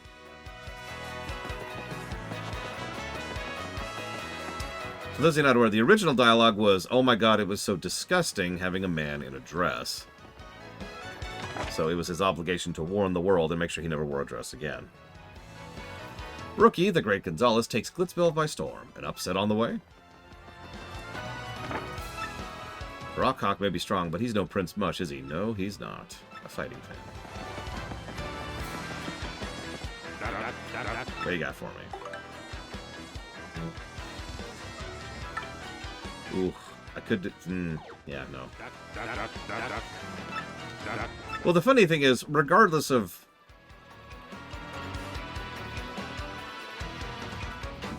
being less gross about the dialogue, I don't know how better to put that. Regardless of that, I think the new dialogue is better. Yeah, the Wobblepocalypse is quite literally funnier. Hey, buddy. Mario, you come again. My dream is to get rich quick. I'm gonna strike oil. Would you like to give me money? Give me money. I want to eat money. Give me all of your money. To think you'd be willing to invest so much money into my endeavor, this should be more than enough. I promise you, I will strike oil. So expect good news. Uh-huh. That's a bunch of money we're never getting back. Thanks to you and your coins, I'm all ready to get out there and strike it rich. Your timing is perfect. I was just about to leave. I'm so excited to begin my adventure, I'm shaking. Also, nice ship there. You saw it for a second. Here, let me pull it back into view. Look at that thing. Look at this nonsense. Ugh. Gaudy piece of crap. Anyways, moving on.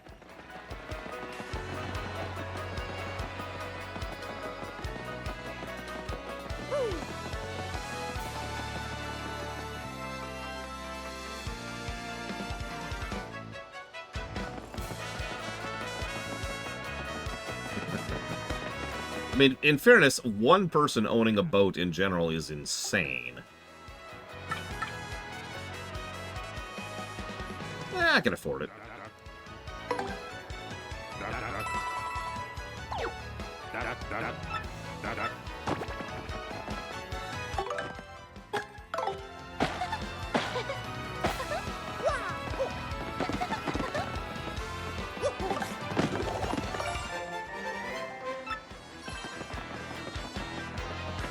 Yeah, they got rid of the chalk outline, though, Trithon. Censorship!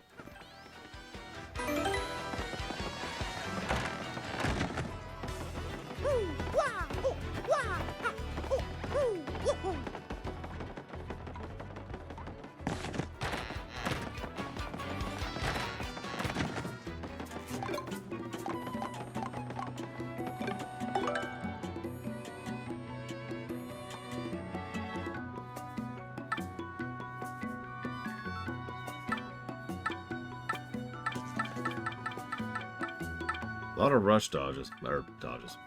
Badges in there. Probably the ones I've sold him.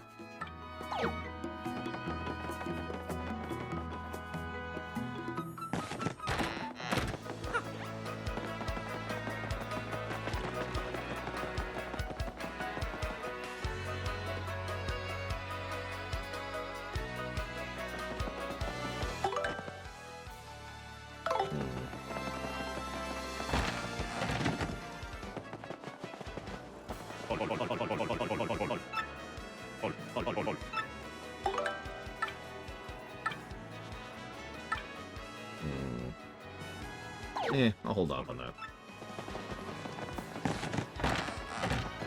Listen, nobody even knows what one of these humans even is. I think Mario's safe. Whatever he is. I was debating that Shadow Machine.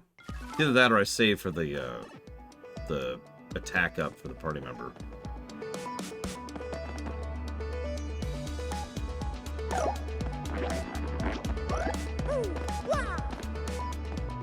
Yeah, he's not human. He's Italian.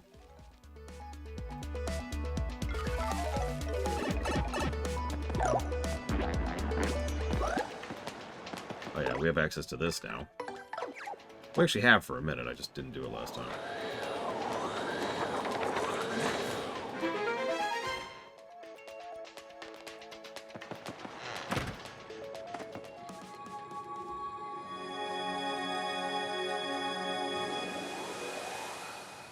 Well, the weird thing here, and I know this is kind of being done for humor rather than world building, but we do see humans in this setting. They do not look like Mario. So...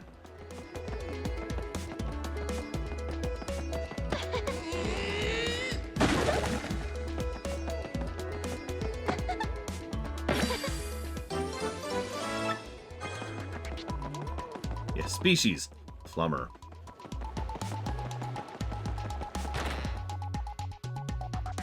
What are you talking about, Trithon? That's what I hear every time I use a hammer. I mean, doesn't your hammer giggle every time you use it? I do hear a niece coming down. Her hammer probably doesn't giggle. Which would be very terrifying if it actually did. I have to pay the chocolate tax. I see how this is. No one send help. She's robbing me of chocolate. It is better than the frog sound, yes. What would you rather have? A giggling hammer or a froggy hammer? She wants a frog. Okay. Well, actually, no. I think the giggling one because I don't match the frog. Oh, that's a good point. Because of the frog. Rabbit.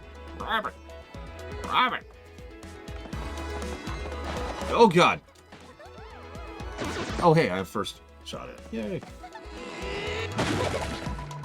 Grab that while we're here. You are apparently the sheriff of Chocolate Ham.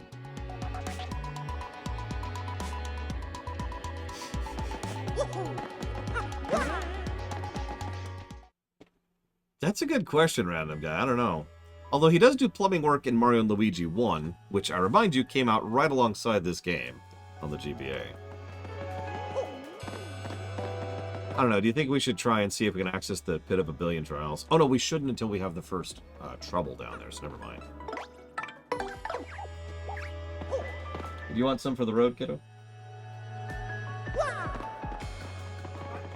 Do you want some chocolate for the road?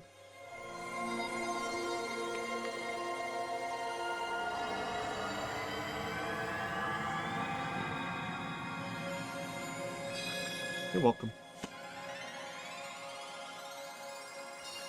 Yeah.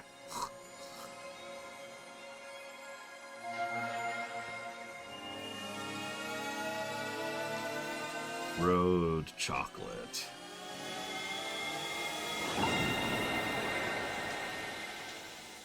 Hmm.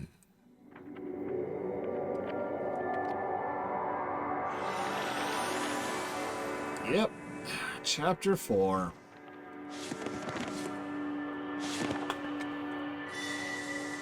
You're kidding, Shadow Machine. That's funny.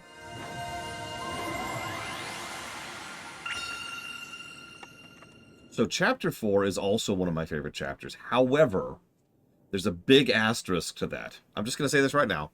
In the original, Chapter 4 is the first of the major backtracking chapters. Yeah, I know. You're thinking, what about Chapter 2? No. Chapter 4 was much worse about backtracking. We'll see if they fixed it. Don't tell me. Oh, yeah. The other one's Chapter 7, by the way. So 2, 4, and 7 were the big backtracking chapters.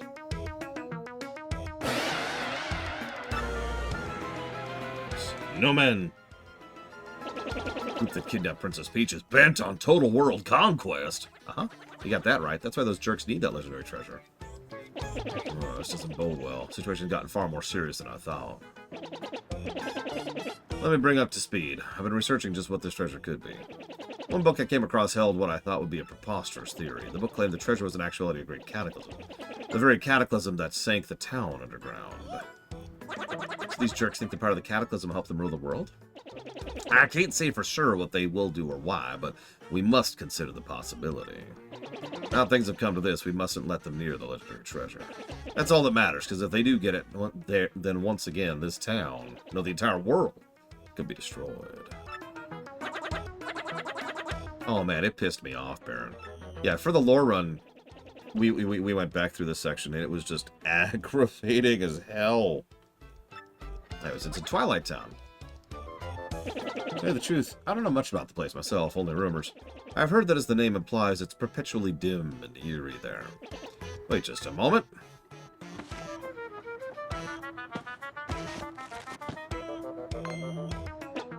There appears to be a pipe to Twilight Town, somewhere in Rogueport.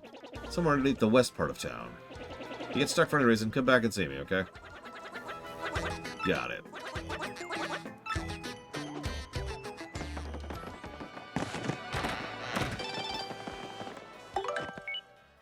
Dear Mario and Koops, hope you are doing okay. I have to admit, with Koops gone, I haven't been doing very well. I get lonely, I go into Koops' house, I smell the Koops smell. I guess it's your cologne or whatever, but it makes me so sad. Lately, the place is starting to smell more like your dad, Koopley. He has his own smell, and it's weird. I think maybe it's the smell of Hooktail's gut. It's disgusting. And now I grossed myself out. Oh, and since he's going to be my dad, too, sometime I better get used to that smell, huh? Oh, what am I writing? I'm so embarrassed, but I'm sending this anyway. Tee-hee-hee. It's come to light that after settling into life at our inn, Toadsworth has often been spotted in the company of Zesty. The notoriously finicky Zesty surprised all when she was heard saying, "What's wrong with spending time with my little toadle toes?" The possibility such a comment opens has our eyes and ears glued to the situation. Shop reporter go. Focus of our attention this week. Pungent's Great Tree Shop. Pungent's easygoing management philosophy is money and customers are fickle, so easy come, easy go. He fully understands why his shop isn't busy or two. We're well hidden, but like any good treasure, we're worth looking for. Even a special offer. For the next 15 minutes, double shop points. That's true, by the way. I'm not going to bother, but it's true if you care. Today's yummy recipe, spicy soup, fire flour, presto, done. Perfect first meal. Been working all night to bring you this edition of RDM. Look forward to more hot news in issue 3.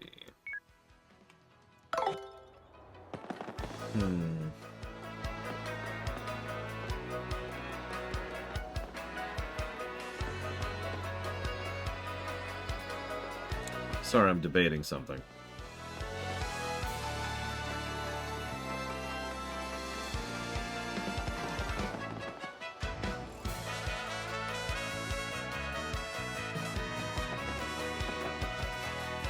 Thank you for the sub, Walker. If it's real. And if it's not, that's okay, too. I still appreciate you.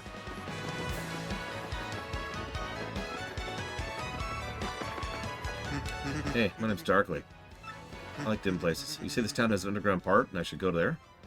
Yeah, dark and dank down there, I bet, but I have to walk out in the sun, so no. Aw, okay.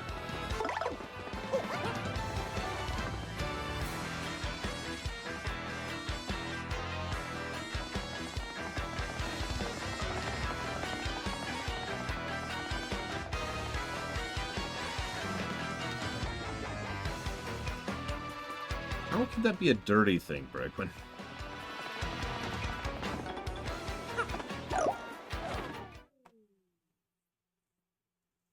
I was curious, Shadow Machine. Oh god, the increase in jazz is terrifying.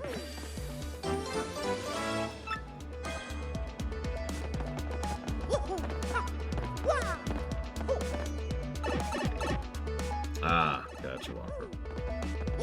Yeah, I don't know why they do that. I mean, I know exactly why they do it. It's because it's easier and cheaper to code it that way, rather than actually doing their goddamn jobs and programming things properly.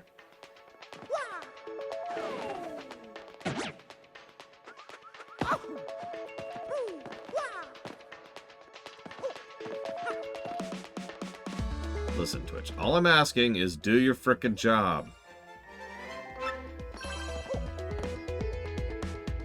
That's it. That's all I require of you. It'll cost you money? Oh, no!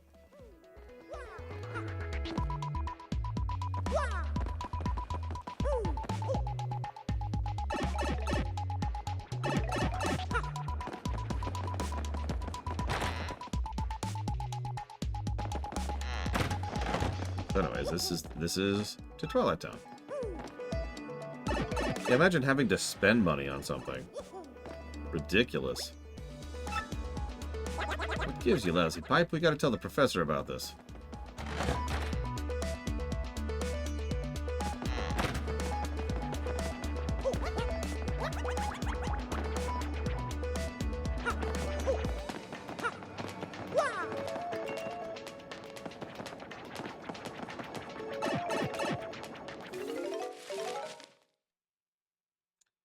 Yeah, you'll notice we're technically already backtracking. Like, it's a small backtrack. But it is interesting how the backtracking has already begun. We go to the pipe we need to go to. And now we have to backtrack. There is no other method of progression here. That's why I tested to see if we could just talk to him directly.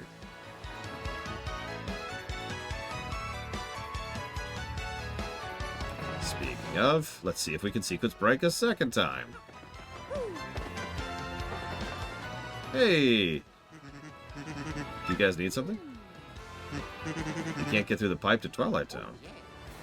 Oh, shucks. It's usually no sweat. You just have to have something that has your name written on it. Don't you have anything that has your name written on it? Come on, everybody does. You've got an M right here. Mario, huh? Okay, I'll write on the seat of your overalls. Mario. There we go. There, perfectamundo. While I'm at it, I'll write your partner's name, too. What's your name? Shadow Machine, baby. Hey, watch where you're drawing, buddy. I don't know what errand is taking you, Twilight Tone, but I hope it goes well. I'll be rooting for you. So we can skip one step in this process. But I think I am actually going to go buy one badge. I think I've changed my mind. Michelangelario.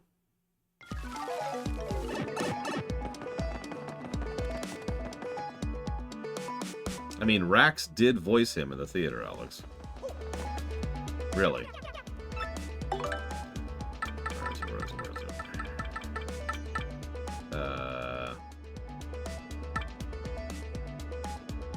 It's not here. Oh, because I need Vivian. God, I'm stupid. Sorry, I'm misremembering. Ignore me. I'm misremembering.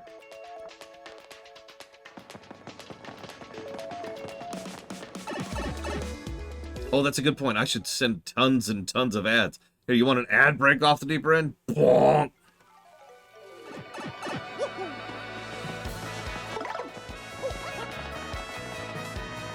I'm sorry, Alex. I'm really looking forward to the mixes of the next sequence. I like almost all the music of the upcoming chapter in the original. Sponsored by Raid the Bug Spray. Sponsored by Snickers. I've literally got a Snickers on my table right now. Here, I can prove it. Here, check it out. Sponsored by Snickers. They don't give me a penny. All right.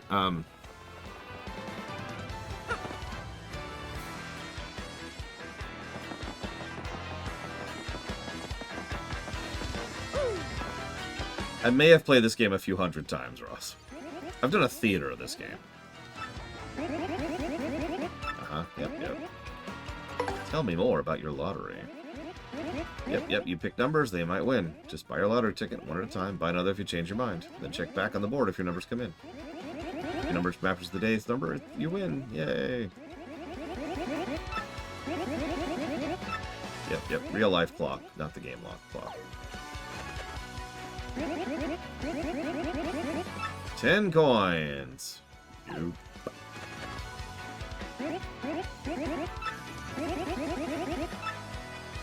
Oh, that's actually an interesting question. So let's see. I've done a theater to your... I mean, I know the answer. I just realized the answer. But I've done a theater of Undertale, Final Fantasy IX, and Paper Mario 2.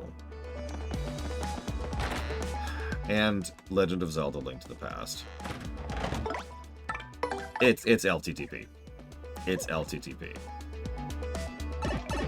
I know LTTP enough to randomizer it from memory. However, after that, it's probably FF9. I've done a lore run of FF9. I've done, like... Well, at the same time, maybe it isn't FF9, because I know Paper Mario 2 extremely well. It's one of those two. So I've done a lore run on both at this point. Although I've only reviewed one of them. The one I'm reviewing right now.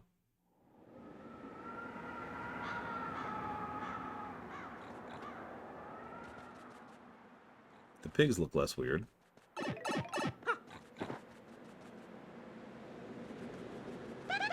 Oh, is it Twilight already? Oh, I know what's up. This must be Twilight Town. Hey.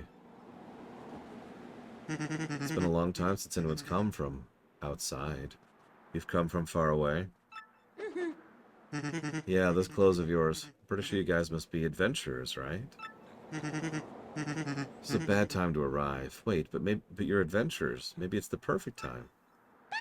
Whoa. What the heck do you mean by a bad time? Oh, gee whiz, I don't know. It's a scary tale to hear and scary to tell, too. Oh no, the bell rang again. Oh, this is so awful. Who could it be now?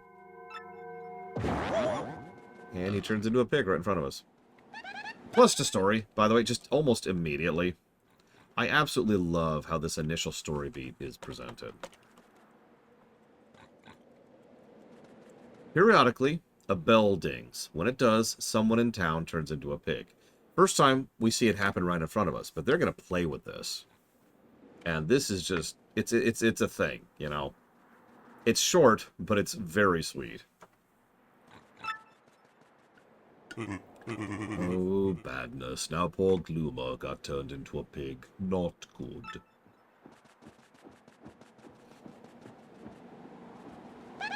Hey, who are you?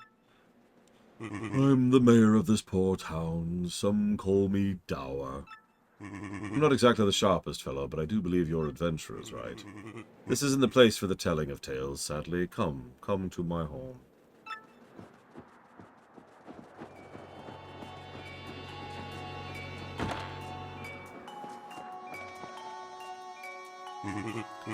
My traveling friends, welcome to Twilight Town. Well, I'd like to welcome you. But welcoming people is generally a good thing, and it's nothing but bad here. As you may have guessed, our town has been cursed. Cursed? Yes, cursed. That is the right word. Yes, of course it is. You see, beyond the town is a forest, and in its heart is an ancient building, the creepy steeple. The dark creature who lives there, its curse ordains that when the steeple bell rings, one of the Twilighters living here in the village becomes a pig. Will my loved ones become swine? Will I, too, become a curly-tailed oinker? I'm so worried I can't sleep at night. Of course, night and day are pretty similar here. If this keeps up, well, the village will be one big pig pen, which would be bad. Let me give you some advice. Leave us. Leave before you, too, get pigified. You can't do that, Mr. Mayor. We're hunting for something. Have you ever heard of a crystal star? It's a star-shaped rock that's all glittery. I don't know about any crystal star thing, but in Creepy Steeple, there's a glittery red stone shaped like a star. For real? That totally must be the crystal star. You people aren't thinking of going to Creepy Steeple, are you? Unthinkable. Yeah. That's the Twilight Town Mayor. He doesn't seem too reliable, though. I guess he's been through a lot, though, so maybe I'd cut him some slack. Nah, scrub. For zoink.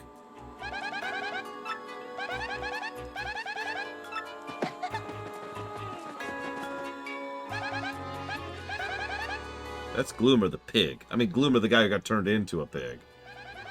I think if I'm having to live like this, I get oinked up. I mean, this pig used to be a Twilighter. It's all just tragic.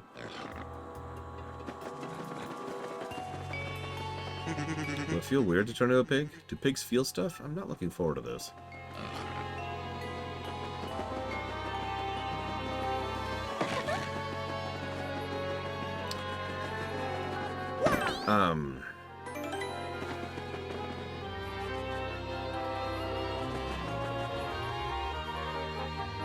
And no, Alex, the only Final Fantasy game I've reviewed right now is Mystic Quest. The next one will probably be 16.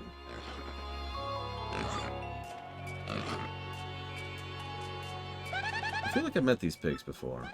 How is that possible? I wouldn't worry about it.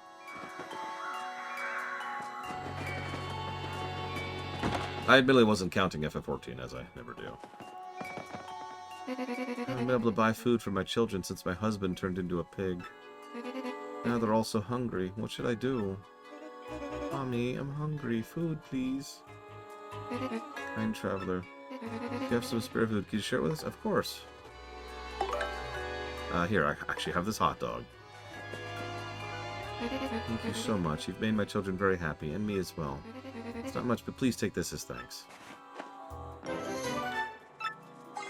And kind traveler, where do you hail?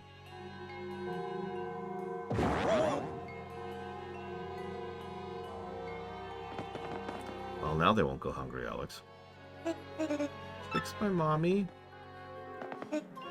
Mommy, you're a piggy. A pig's good eating.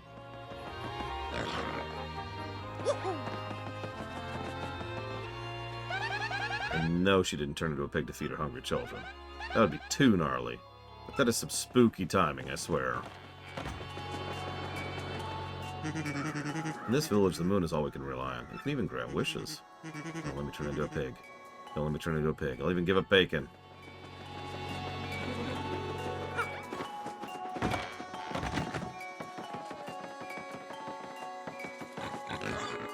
Groik. Groik. That's the shop manager who's now a pig. What a totally awful fate. Except that's not... Like, those are French oinks, I think. At least that's what they're supposed to be. So make of that what you will. Oh, a customer. I'm sorry, we're not open right now.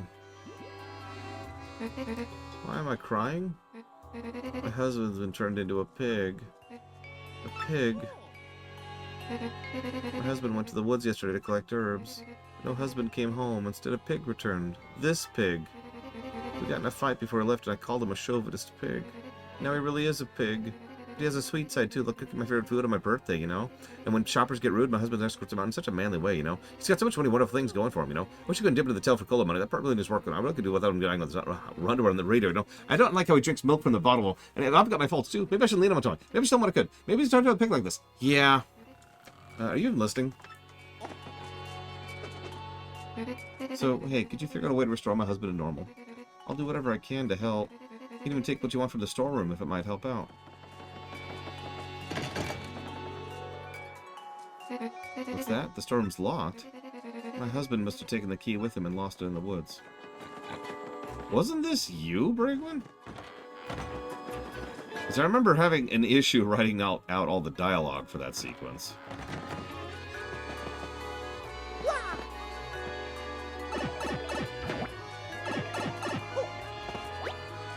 Pipe rejected.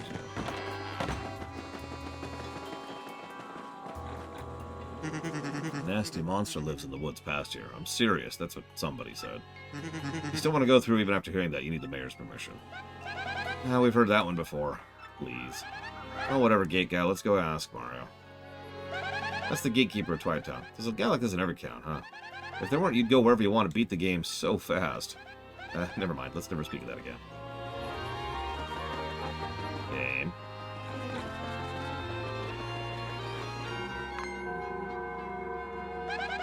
Bell rang. I mean, somebody's. At least it's not me this time.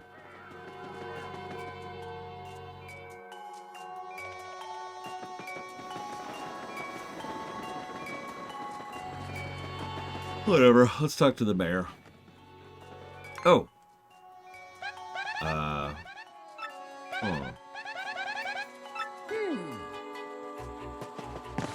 Well. Oh well. Let's go talk to the gate guard and tell him the mayor's been turned into a pig, shall we?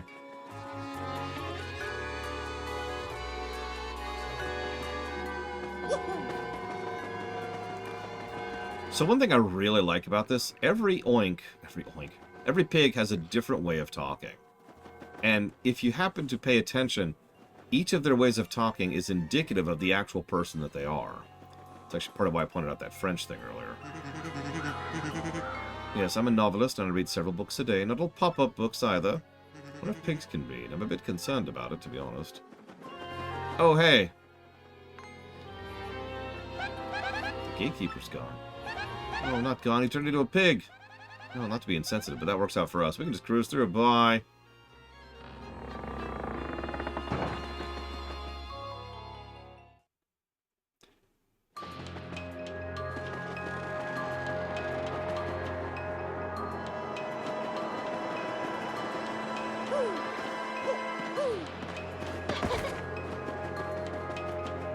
It's an interesting song.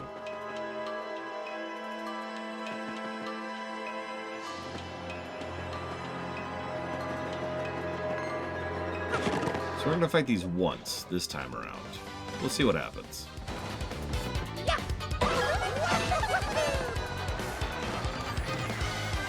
Yeah, I've already noticed two differences, Kitten Fan. We'll see how many we've got going forwards. I know this game way too well. That's a Hyper Goomba, which means it's a hyperactive Goomba. Duh. If that guy goes bazow and charges up his attack power, it'll be 8 next turn. So I'm gonna wipe it out. If you can't beat him, then run.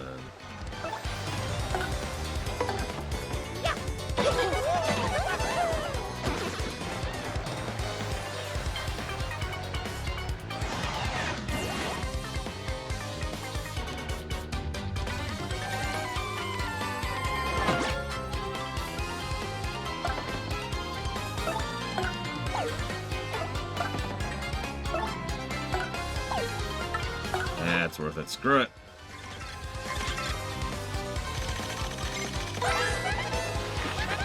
It's a Hyper Paragoomba.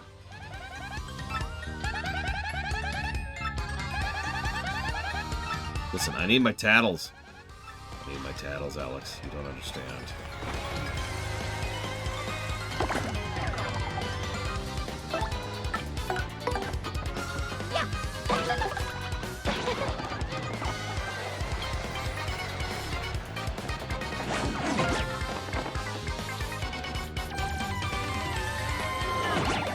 Well, that's all.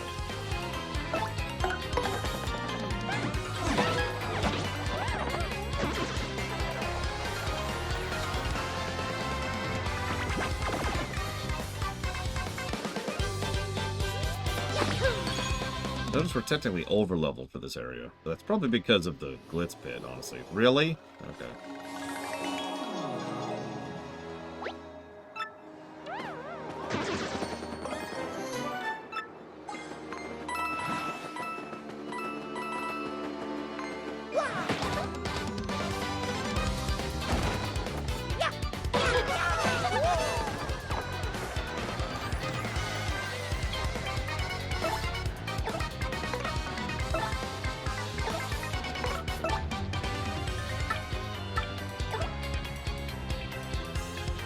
It would be nice, Dream Whisperer.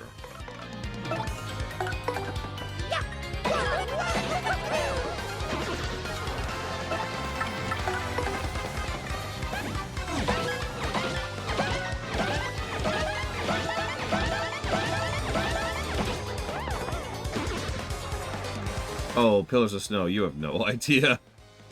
There's a reason Warcraft 1 is in the awful block.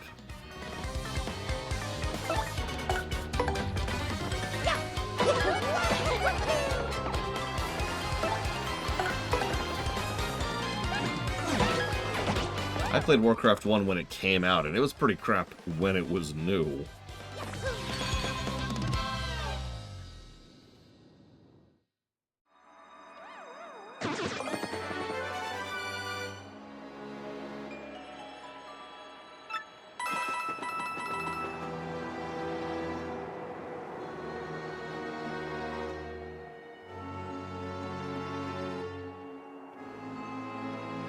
Damn it, our Spruce. I knew it.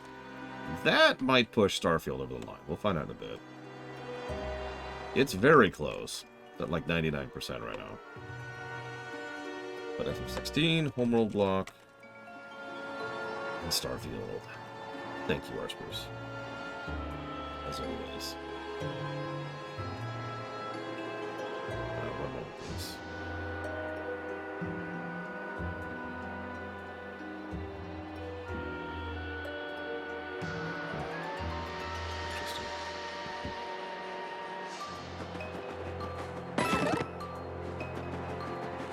No, don't fund FF16. Whatever you do, it's against religion, all religion, to fund FF16. No, FF16 is actually quite a ways away. It's getting closer and closer.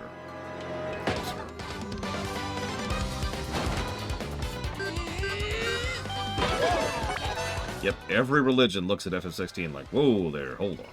Hold on, hold on, hold on. Gotta get my tattles in.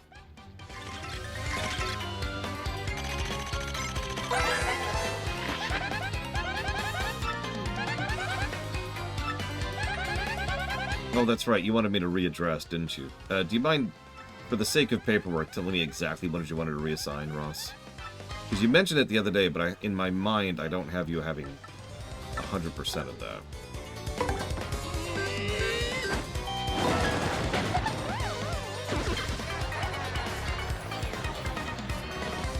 Yeah, I knew that was going to happen.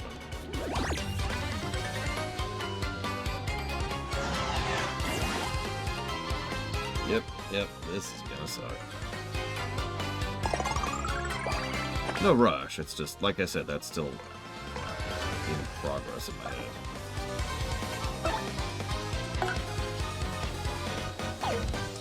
Actually, honestly, yeah, this is probably a run situation.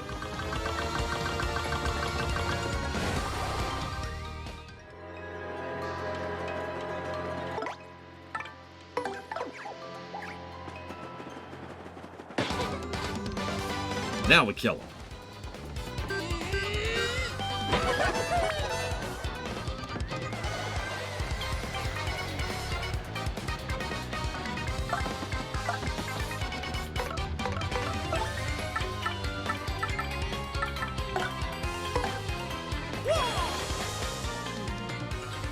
Yes, very much. Just call for an ambulance. For you!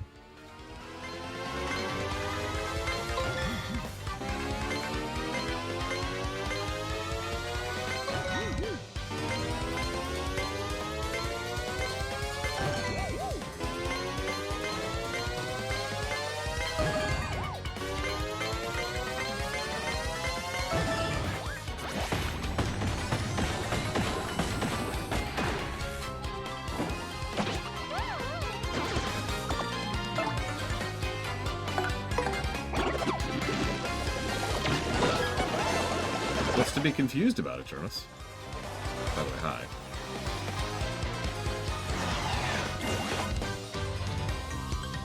Yeah, no, we're kind of already at the point where the Earthquake is kind of starting to run out of steam, so to speak. Yeah, 6 damage on an AoE isn't bad, but it's a lot of investment for 6 damage on an AoE. The benefit is it's piercing.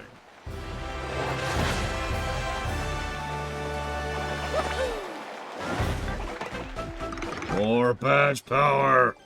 More badge power! Badge power.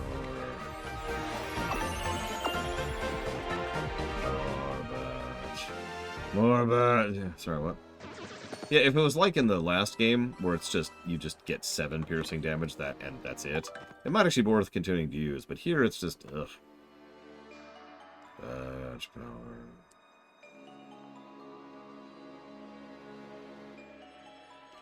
Yep, that's what I thought. We, unironically, we really do want badge power.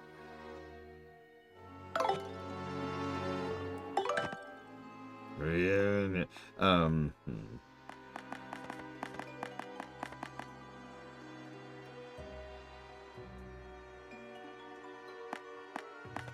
Well, I don't understand the question, Dream Whisperer, but as you can see, the average of cost for a badge is about 2 to 3. Most badges cost 2 to 3. The really good stuff costs 6. A few cost 5. We haven't seen many of those yet. They exist, though. Well, hopefully I'll get one more level in this particular world, but if I don't, it's not the end of the world.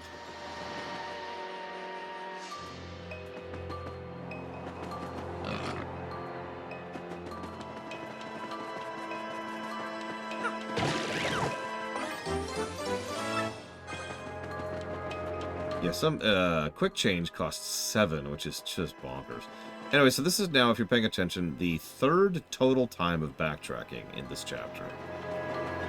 Now, it's nothing terrible yet, but I bring it up because you notice how it's already just a running motif of the chapter, right?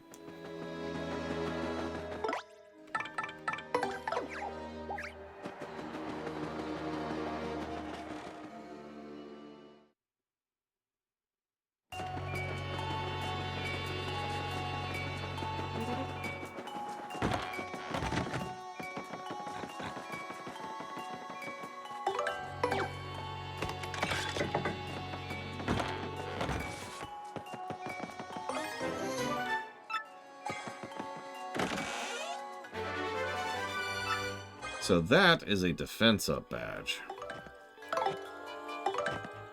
which we actually can't quite afford right now. We'll lose Power Smash for that. We absolutely want that. Now I just need 6 more power, well, actually I need 12 more badge points to equip most of what I want to equip for the rest of the game. Eventually I'll be able to lose HP and FP+, but we're just not there yet.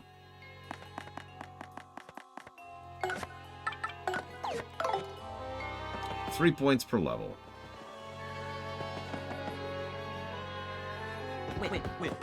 Hold up, hey, who's there? I just heard a voice. There's no way people could be here. That's so unlikely. Huh? What's that you say? You've seen a chest like this before? Get out of here. No, I'm not like those chests. Promise, look at my eyes. Tell me I'm lying. I'm not. Seriously, just get me out of here. You'll see. Don't make me beg. What? Come on. You know how ridiculous you sound right now? I'm laughing in here. You honestly think I'm going to curse you when I get out? Curse you? I mean, I did plan on doing something to you. It's not so much a curse as a really wonderful new ability that'll allow you to go to new special places. Doesn't that sound nice? Come on, please. Just find the key and open the chest, okay? I know it's near the town somewhere, and I can't look for it myself because I'm in here, so pretty please.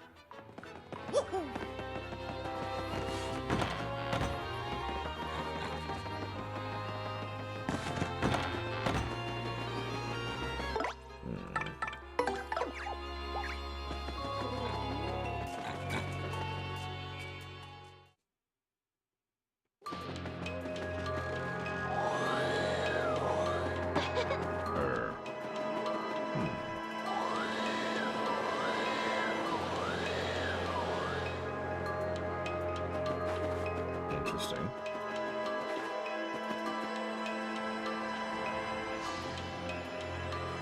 Okay.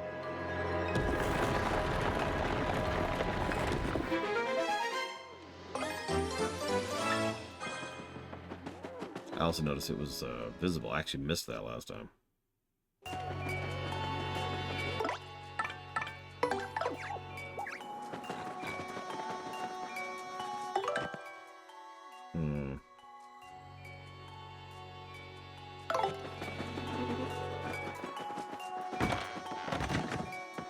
Good news, Pillars of Stone. None of them are good.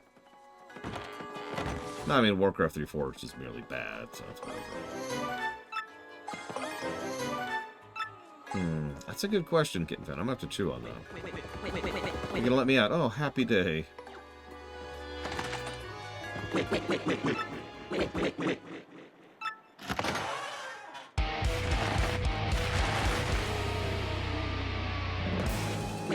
What were you expecting? You think a lovely lady would pop out or something? Now I'm going to hit you with the king of curses, the cursiest curse ever.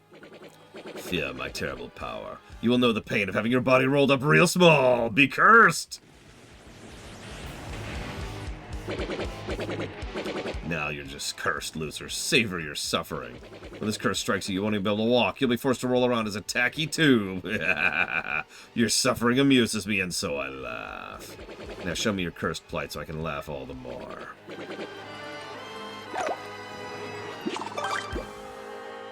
Your pathetic misery thrills me to the core. When you're in that form, you must roll everywhere like some embarrassingly extruded wheel. I want to get a good long look at you, so roll around like a dropped butterscotch on a sidewalk.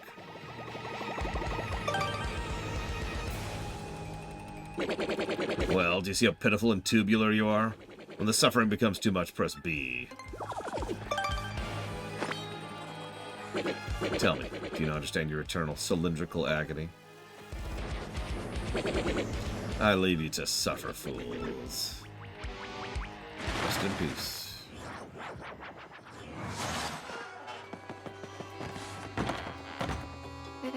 You open the storeroom, I see. Feel free to take whatever you want out of there. It's a good trade for a chance to get my husband back, I think. No sense in fretting, though. I should get the store ready for business. I sure wish I had my husband back in normal form to help me run the place, you know. Yeah, but he's a chauvinistic pig, so who cares about him, right?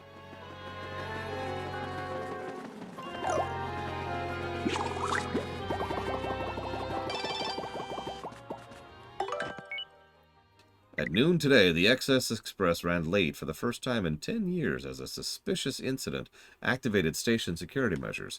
Area youth and huge train enthusiast Lockie was found taking pictures in an employee-only area near the Express and was gang-tackled by local Samaritans. I understand how much people are into trains, but we've got safety and security measures to uphold, blustered the train engineer. The youth was released with just a warning, this time. This week, Glitzville's souvenir shop, though they've never attracted as many customers as the nearby hot dog stand, the proprietor is certain that any day now people will in fact notice his shop exists. Early on in an interview, the owner of the nearby hot dog stand cornered the reporter and had this to say: "The souvenir shop is irrelevant to the true hot dog connoisseur with 10 coins to spend." A minor scuffle broke out shortly thereafter, and we're happy to report no one was seriously injured.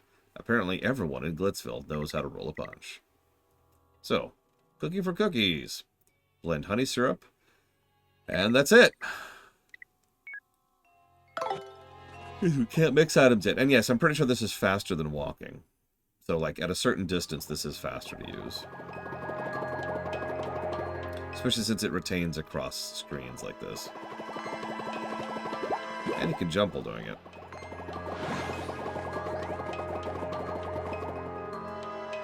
Notice we're backtracking again.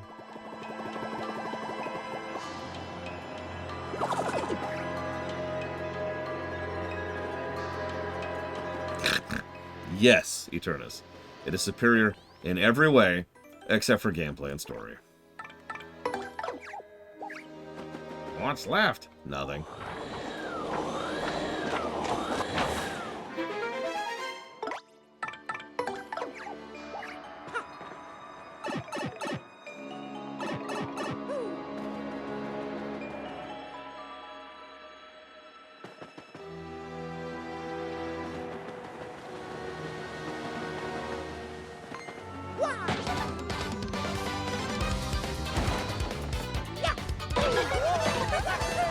If you remember, these enemies were in the worst chapter in the previous game.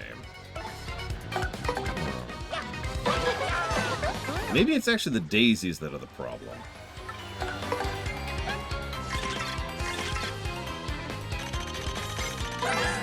It's one of the side quests, isn't it, Blue Fusion Vault? That's a crazy daisy. It may look totally cute, but it's a serious foe. What you gotta worry about is its lullaby. That tune will totally zonk you out. You managed to guard well, though. You might not pass out. Try to learn the timing. Oh, and when its HP runs low, it runs away, so try to KO it in one swoop.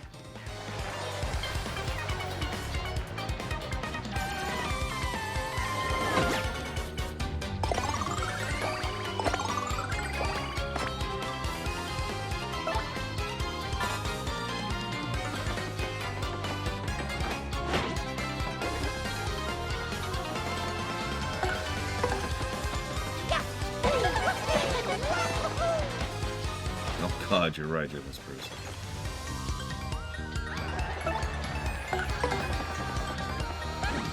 Ah, fog. Although that's not actually the really bad fog. We're not there yet. The really bad fog is later. Notice once again, enemies are back down to only giving us 2 experience per level. Or 2 experience per encounter.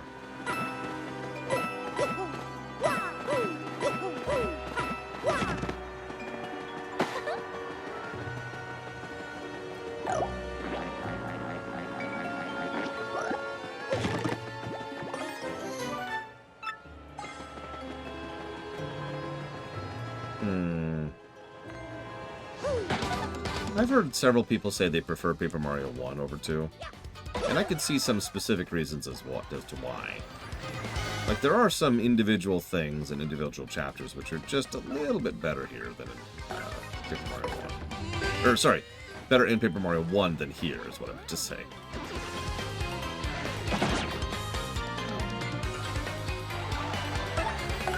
Having said that, I am not one of those people.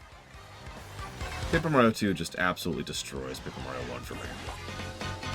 I can't even imagine what kind of crazed, insane, megalomaniacal, evil genius could possibly prefer Paper Mario 1 over 2.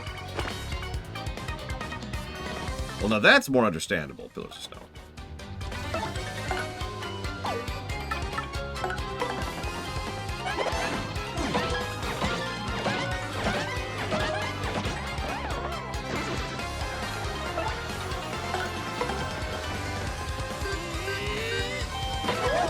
This might be related to something Blade Cheval kept bringing up during Paper Mario 1.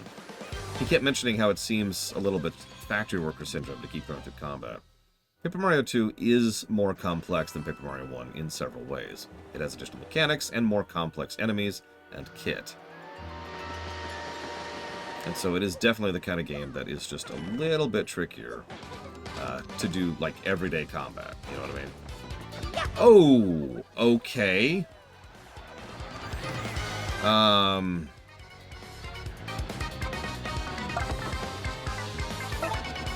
gonna get the tattle in, because that's probably all I'm gonna manage here. That's an Amazy Daisy. It has an attack of 20, by the way.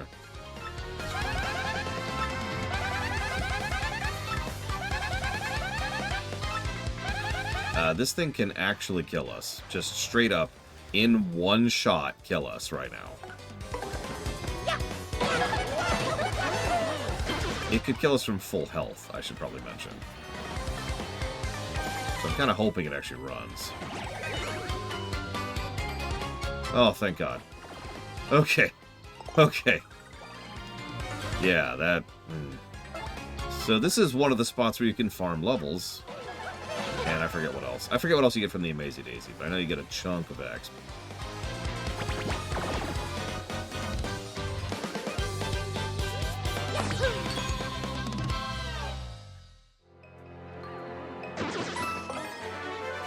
Hammer throw, which I swear they only give you for the enemies that are in this chapter, and well, there's better options than that. Oh, apparently it can drop the ultras, the 50s. That was weird.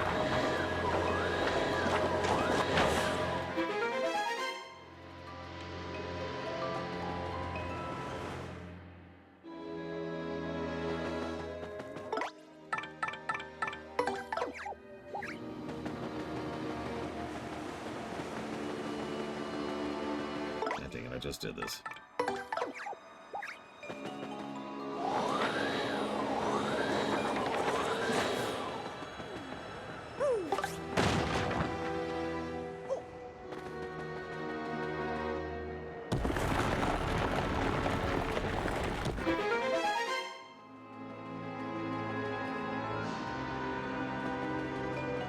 You know, I'd be okay with that, Alex. You know what? I vibe that Pillars of Snow. Playing through Paper Mario 1 is relaxing, right? There's not a lot of stress there. Hell, you saw me and I wasn't. I was deliberately not Korean methoding and I was still riding the green line the entire playthrough. Here, I'm a little bit further behind the line. And I am constantly in need of new levels to keep up. Hell, I'm going to need to free up 6 badge points in just a few minutes here. Korean method. So I'm going to guess, based on your statement, that you've never heard me use that terminology before. The Korean method is when you go through and you don't avoid any encounters, but you don't seek out any encounters. It's intended to be a metric of the average number of encounters you have in a particular game. It's useful for balancing purposes for obvious reasons.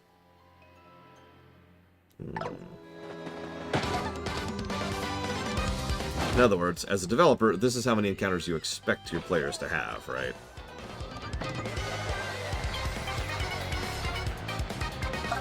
Yeah, no, like, Paper Mario 1 is Mystic Quest, except good.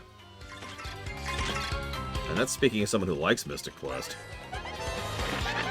It's a hyper cleft. It's a cleft that uses charged up moves.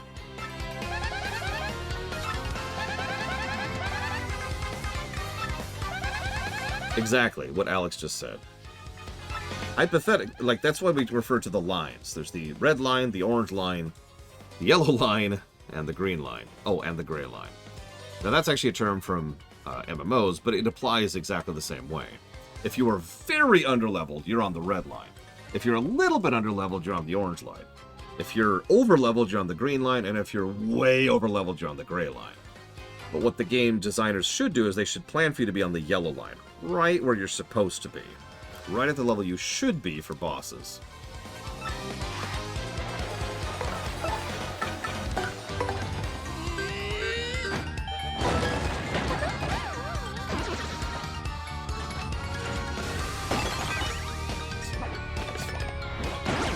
That's not as funny.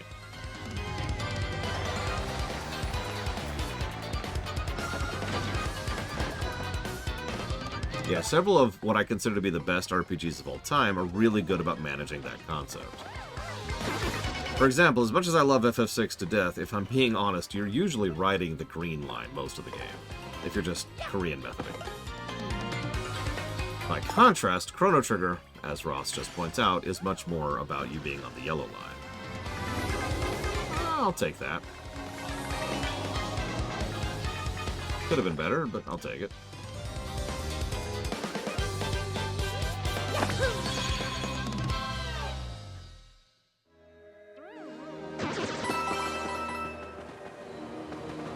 How would I design my RPG? I've designed many RPGs in my head. Fortunately, you've asked me such a generic question, I don't have an answer for it. Actually, yeah, FF4 on the DS has you almost constantly on the orange line. And yeah, Breath of Fire 3 has you on the orange or red line, unless you know what you're doing. As I showed in my recent playthrough this year, if you know what you're doing, you're pretty solidly on the yellow line. This is Creepy Steeple, where the monster supposedly lives. This place creeps me out. Let's get that crystal star and get out of here, okay?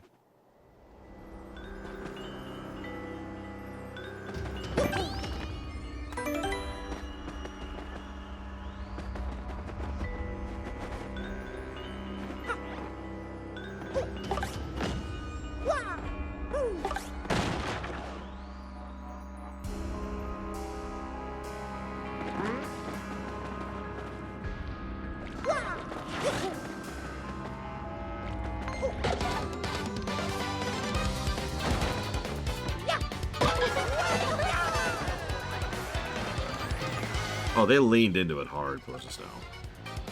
Not that I'm complaining.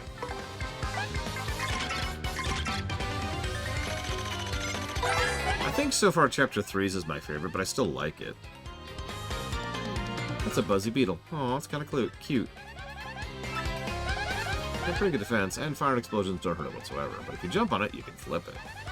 But it's at our mercy. Ha! Don't hesitate! Jump! Jump! Jump! Jump! Jump!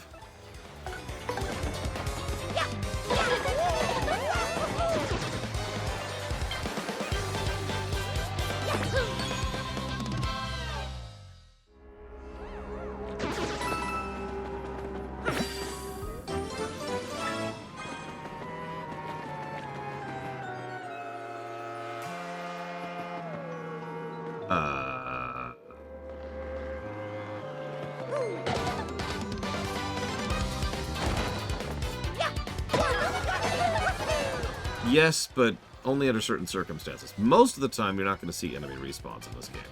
Not if you're doing a normal playthrough.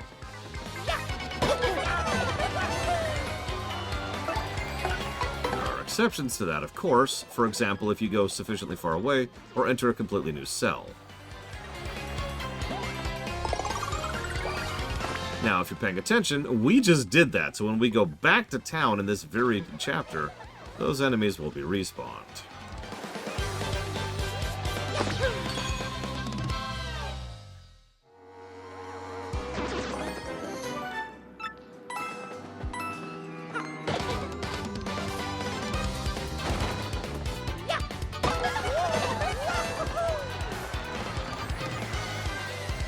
There's so many buzzy beetles here. I know it's a cave, but like, why this cave?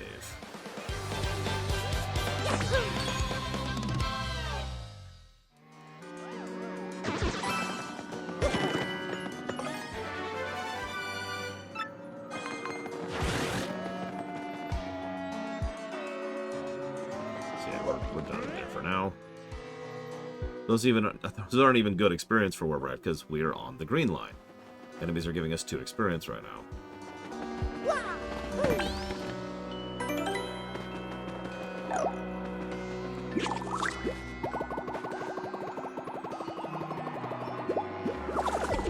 Yeah, tornado jump. We're never going to use that.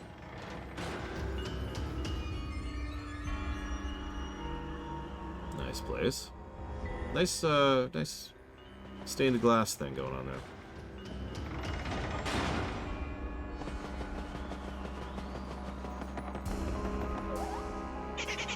My friends have all been taken away. So lonely.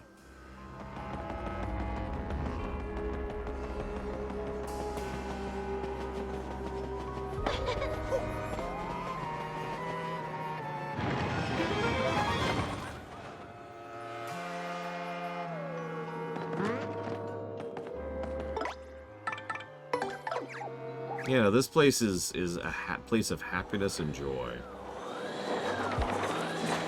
Probably Kitten Fan. I feel like you get something good from it. I don't remember what, but I almost always fight whoever it is. Or what I know who it is. I always fight it for whatever you get from it.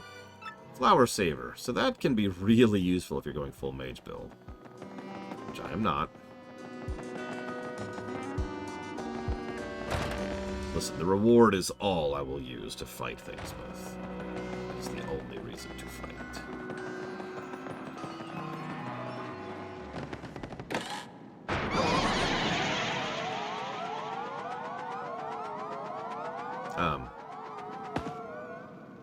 Okay. Okay, quiz time, interloper. Just now, how many of us boos came out total? 200. Good, very good. Take this, math nerd. See ya, sucker.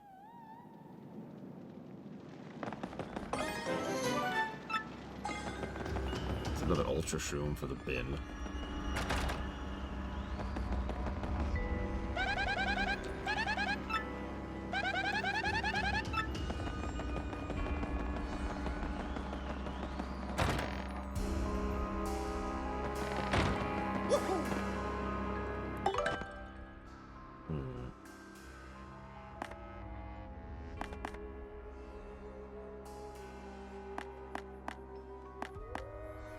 Listen, there's no pleasing a boo.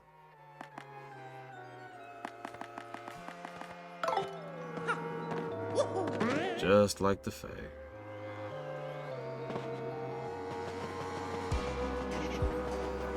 We'll come back to you in just a second.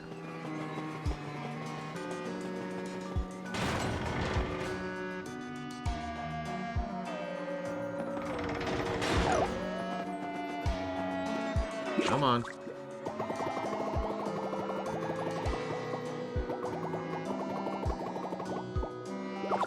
Over here.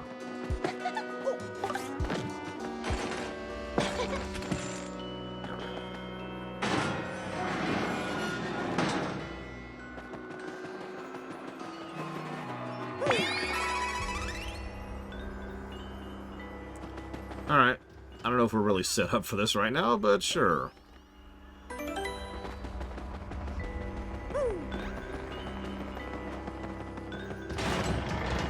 If only I had even more badge points.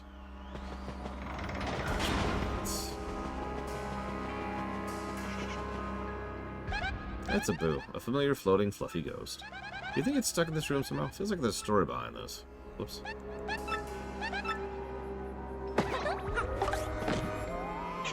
Are you gonna be mean to me? Yes. Go away, meanie. I'll never be mean to you. Promise? Come on out, guys.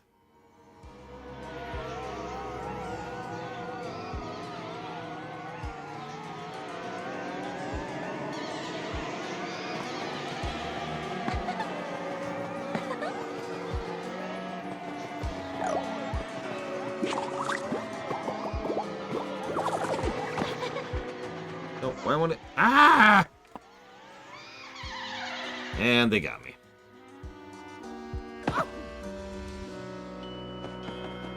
Oh, well. I guess we'll never defeat them. Yes, game over.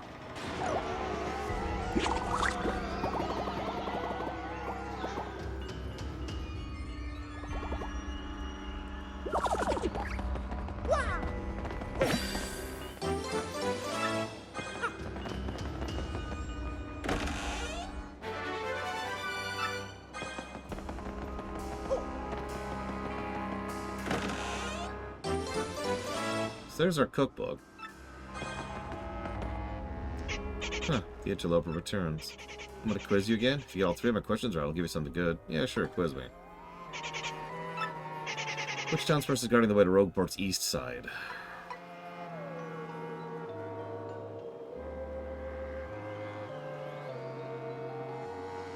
Gus. Remember the villager turned pig you met when you first arrived? That's Gloomer. What will you find on the table if you stay at the inn in Twilight Town?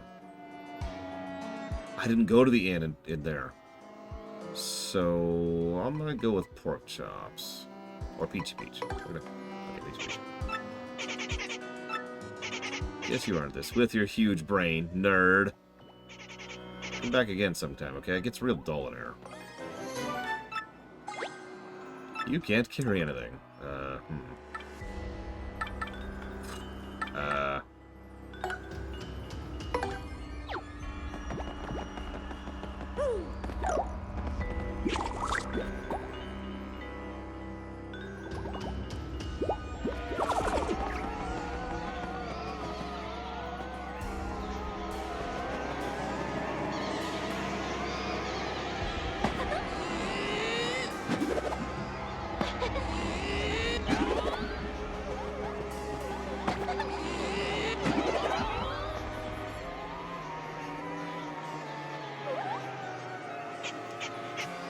You said you'd be nice. Let's get him, guys! Who's ready for the atomic boo?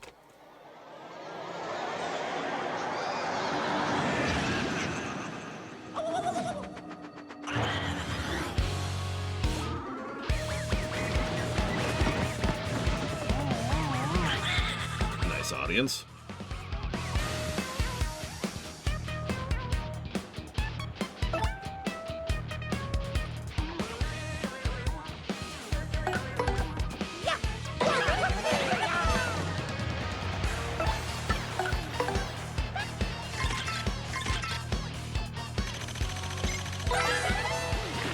That's an atomic boo. It's a giant boo made of tons of smaller boos. 40 HP. Thing will try to smoosh us and split up and send hundreds of boos at us.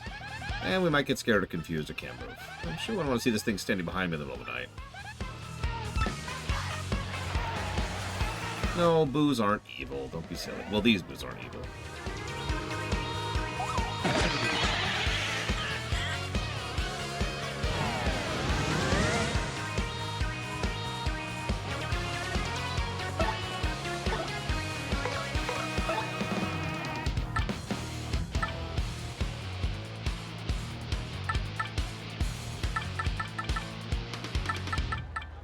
You know what? Honestly. Didn't do anything, as expected.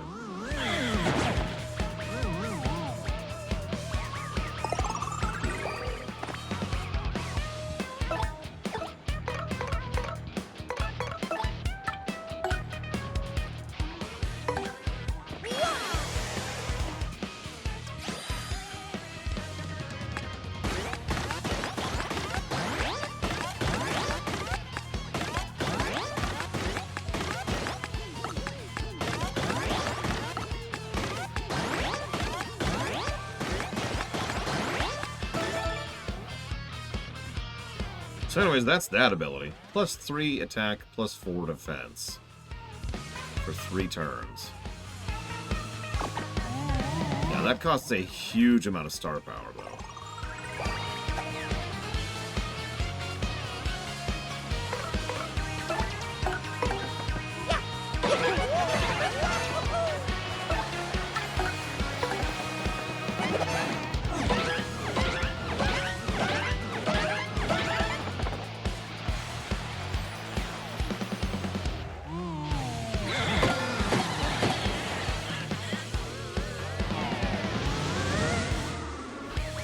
Thank you. I was actually pretty happy with that one.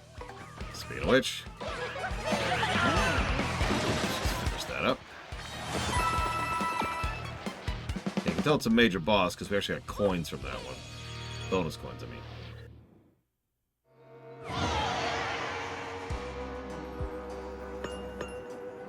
And that gives us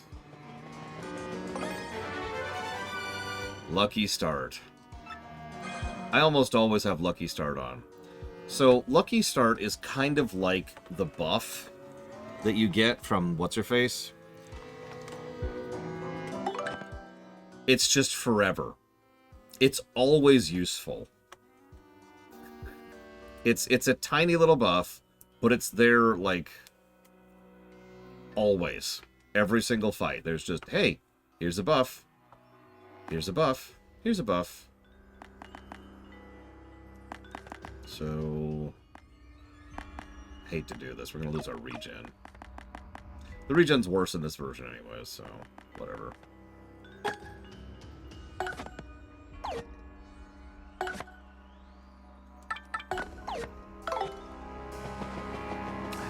Badge points. So I knew there's a reason I usually did that.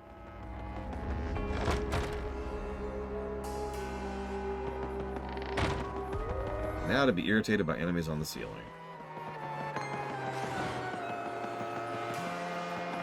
I mean, I need an absolute bare minimum of 11 more badge points, I want to say. No, Kitten Fan. It might be more than that. I forget if it's left or right.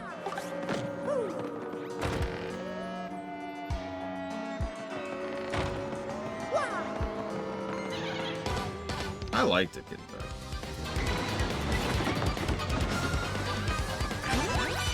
So there's Zap Tap, one of the random buffs we can get.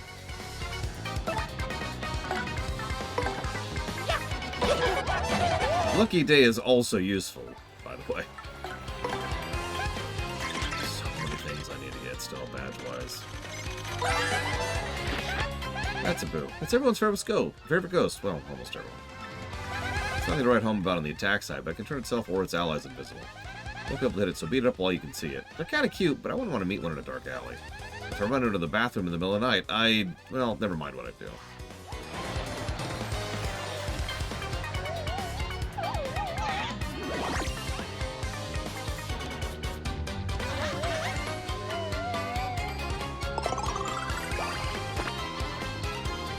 Oh, I will, Pillars of Snow.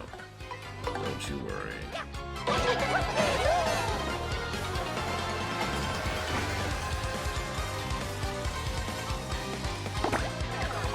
Ah. Whoops. Ah, whatever. Really?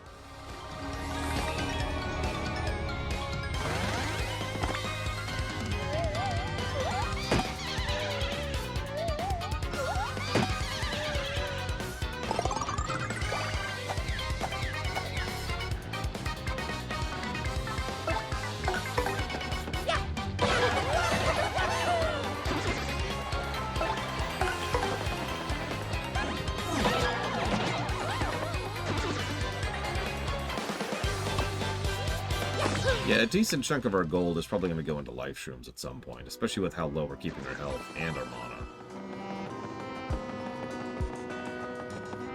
Nope, I was right. It's this way first. A little closer there, Coops.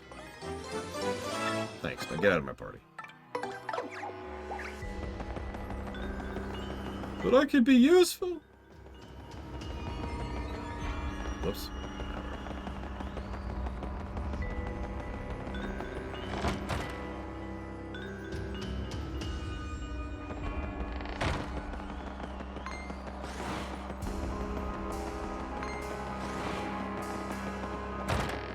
Yeah, the inventory expander is one of my main things.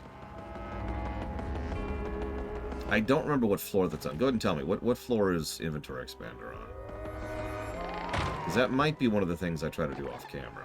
50. Yeah, I thought it was pretty far down.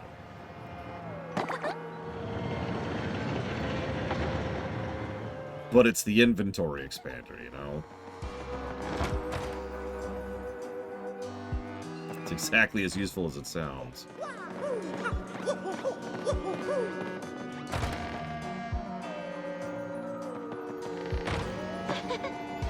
Listen, what me and my hammer do in our private time is our business, Blue Snow.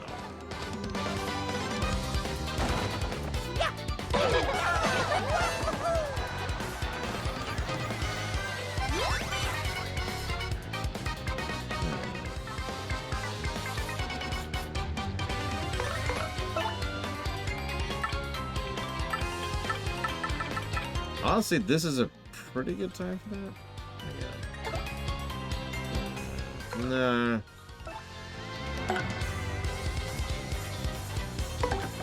Yeah, I'm shifty.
Yeah, we stopped being shifty. So the audience is like, oh, okay, okay.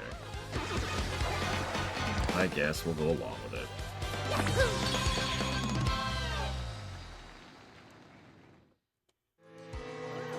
I don't think they do. No, they don't.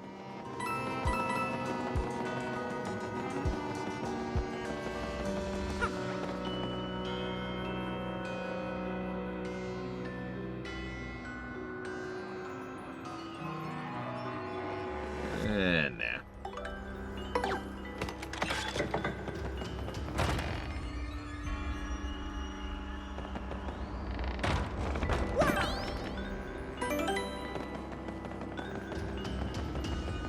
Alright, boss time. Time to stop the evil, diabolical, horrifically nightmarish monster that has been turning people into pigs.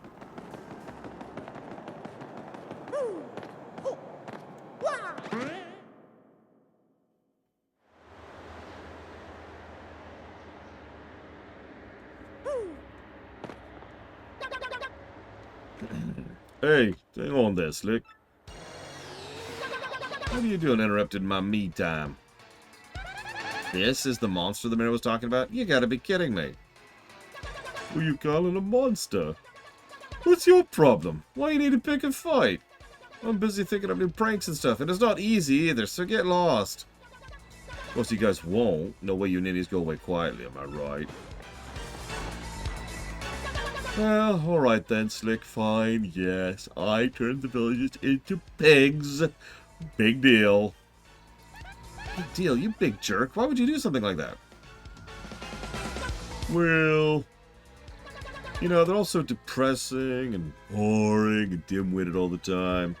So instead of wallowing in gloom, I figured they might as well wallow in the mud. Now they're pigs. Get it? Isn't that like so perfect? It's like irony or something. So what? You got a problem with that? I guess you do. So let's play, Slick.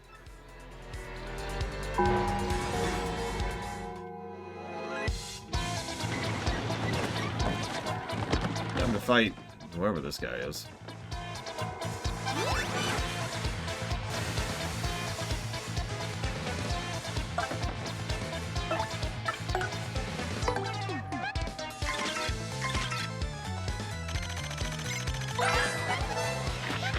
Huh?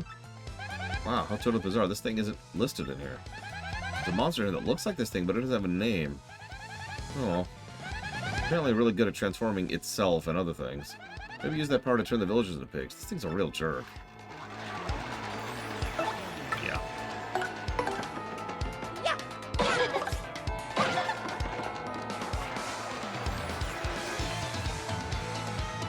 Yuck, yuck, yuck. Guess I'll get down and dirty if you're gonna play like that, Slick.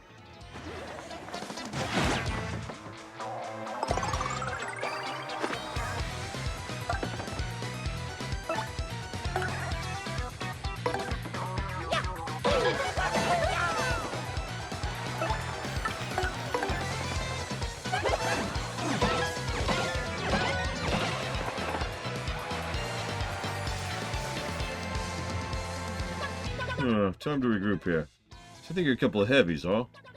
Well, my dear friends, if you thought changing folks into pigs was impressive, you're gonna love this. I got something very special for you here.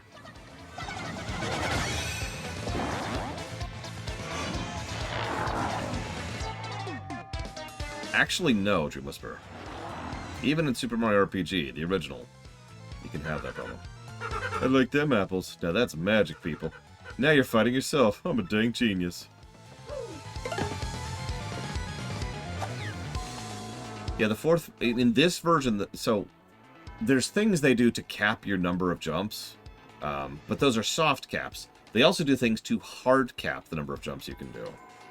Because in Super Mario RPG, you could, every single jump, you could go up to 100. Now, there was a hard cap at 100, but you could do 100 jumps every single time, and it was exactly as overpowered as it sounds, but also boring. They decided not to go with that, so they put in much, much smaller hard caps.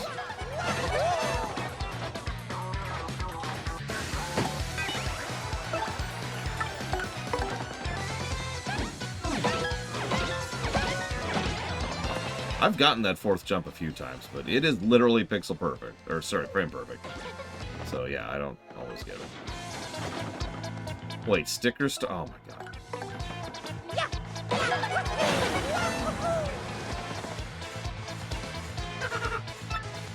Hold on.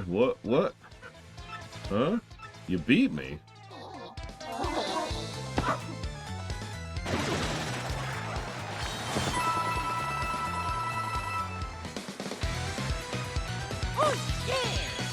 Nice, we leveled too. Off of whatever his name is.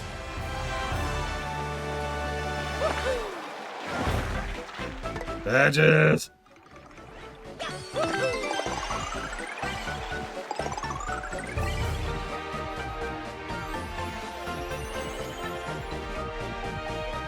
Yeah.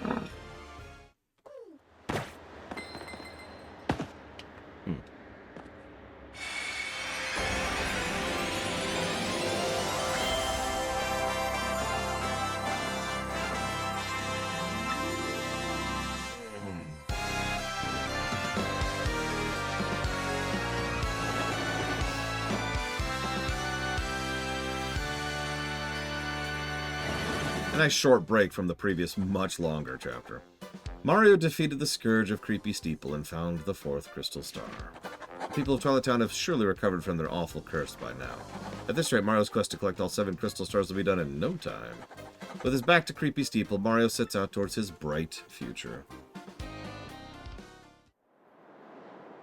Oh, are you kidding me? What a total pushover. Oh, we got the crystal star. Let's get out of here.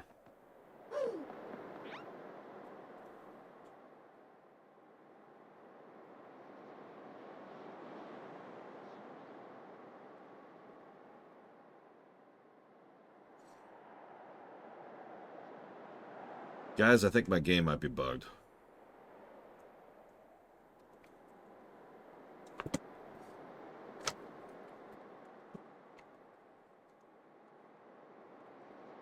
Okay.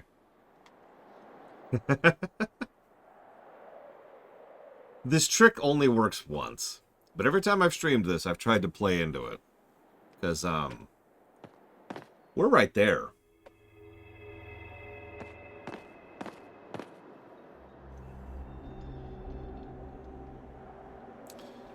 The very first time I ever played this game, this totally got me.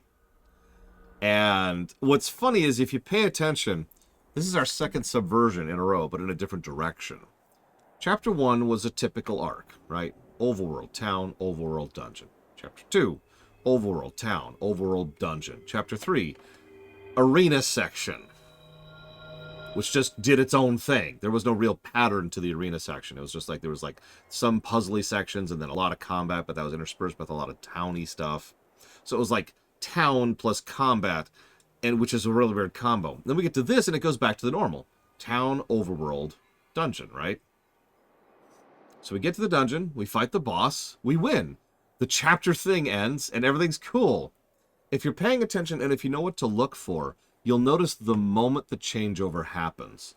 The sprite for the changed Mario is actually different. His standing animation is different, and his eyes are different, specifically. And his sound effect is slightly different. There's a little bit of a modulation on it. So you can tell the exact moment the change happens if you know what you're looking for. Obviously, on the first playthrough, you're really not looking for that. So it does the big chapter end thing. Mario leaves with Goombella, and it looks like it's going to, you jump down the thing and it's supposed to go, beep, and then you go to Princess Peach. But it doesn't. And even at this point in my career, it's 2005 now, I had long since encountered things. No need to be insulting, Zactive. I had long since encountered bugs, crashes, and soft locks in my experience. So I honest to God thought the game was bugged. I thought I had crashed it. It took, I actually literally got up and like grabbed a sandwich and came back and I was like, okay, game. And finally hit something. And the moment I realized, I was so happy. So this little moment is built up to across this entire chapter and pays off wonderfully. They could have tried to push this further forward, right? They could have made it to be like, all right, and then we, oh my god, everyone's turning into pigs, and we fight the boss. But they made us go through a whole overworld section and a pseudo dungeon, and then we fight the boss. They did this whole lead up to it to make this land. This is awesome. This is a great sequence.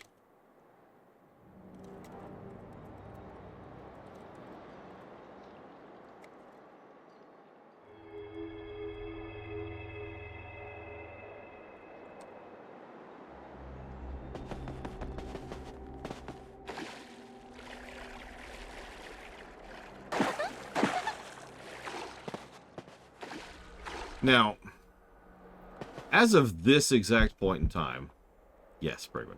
As of this exact point in time, the game hasn't really done anything wrong. If you remember, if you were there for the lore run, it's immediately after this that this chapter falls flat. Let's see if they fixed that, because this is one of the most egregious problems in the entire game.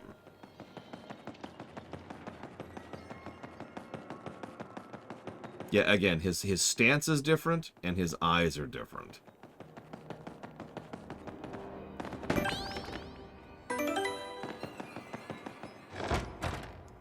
And this is some straight-up Fey magic, too, because Dupless hasn't stolen our appearance. He's stolen our identity. Oh, yeah. We have no partner right now, by the way.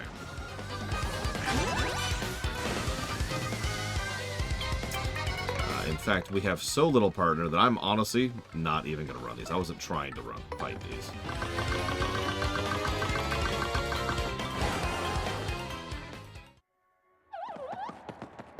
Yeah, speaking of which, we're going to quickly take that off. We'll put it back on in a minute. Meanwhile, yes, this time we'll take that Mario and get his map. With this super bomb here, there's no way we can fail. No, not likely. Yeah. Vivian, hand me the glorious super bomb. Huh? Vivian, don't you dare. Does that huh mean what I think it does? I never had it. You were holding it just 2 seconds ago. You said it was too important to trust me with. Oh, you terrible liar. Stop making up stories to cover for yourself. If you don't have it, then obviously you must have it, and obviously you lost it. Or are you trying to imply I lost it, you little lollygagging man? No, of course not, Beldam. Well, we can't do much without it, can we? Oh, he's such an idiot. Well, I'm sure you have dropped it around here somewhere. Why don't you go looking for it while Marilyn and I had to take a well-earned siesta? And if you don't find it, well, you know what'll happen, don't you? I get punished. That's right, you little twit, so get cracking. Come, Marilyn, let's leave this useless fool to her chore.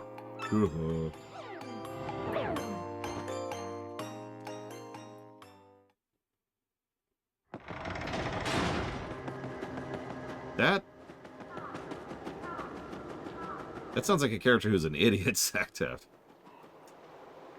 Really? You're not gonna question at all? Okay.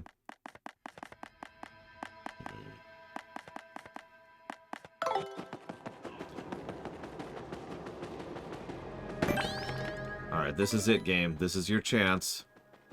Remove the negatives. You know you can do it. You know you want to. This is your big opportunity. Okay, you're failing. You're failing at removing negatives. Which sucks, actually. But it's okay. It's okay. You can still do it. It's still a chance. You can remove the negatives. You can do it. I believe in you. I believe in you, game. Yeah, I'm not going to fight any of this. There's no reason to fight any of this crap. Solo. Well, if you say so, Zactaft.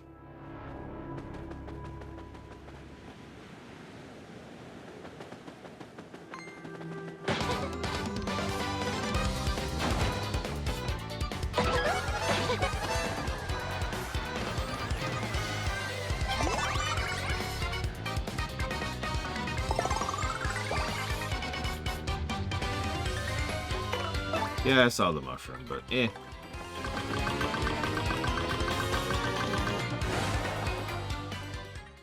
Run. Run! I swear they've reduced the encounters for this section. Nope, I'm wrong. I was just thinking of a different zone. Speaking of those respawned enemies...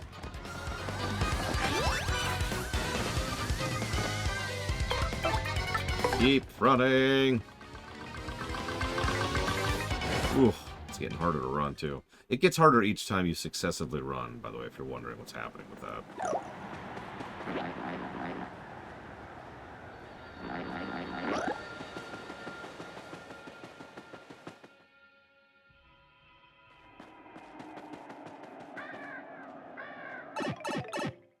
You know, I don't actually know what resets it.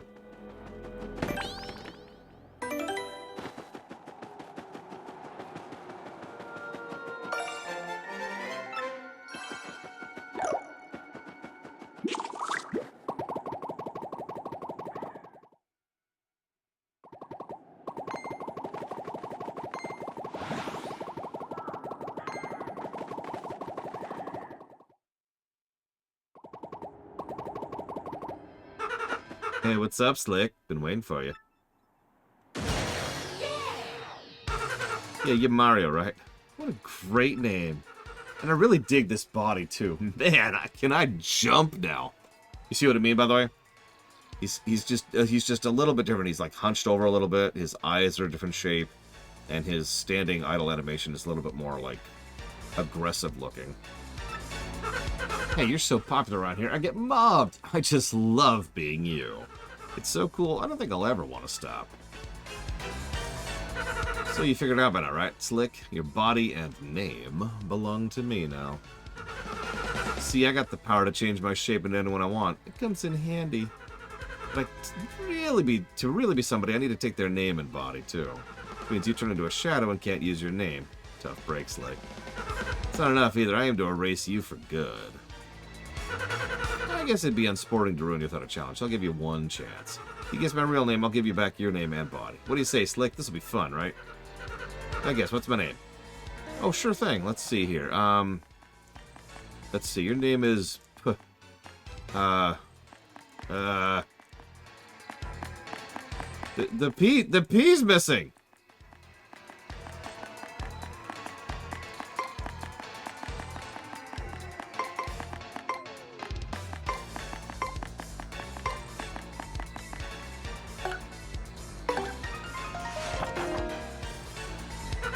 Wrong Mundo, little but nobody. Who'd have named their kid that? I do like how he says no running twice. I'll admit I missed that the first time. Spoilers, you're supposed to run. Oh, he says you don't run a third time in this version. Probably because some idiots like me didn't realize that you were just supposed to run from this fight. Oh my god, it's a guaranteed run. Wow. Aw, that's no fun.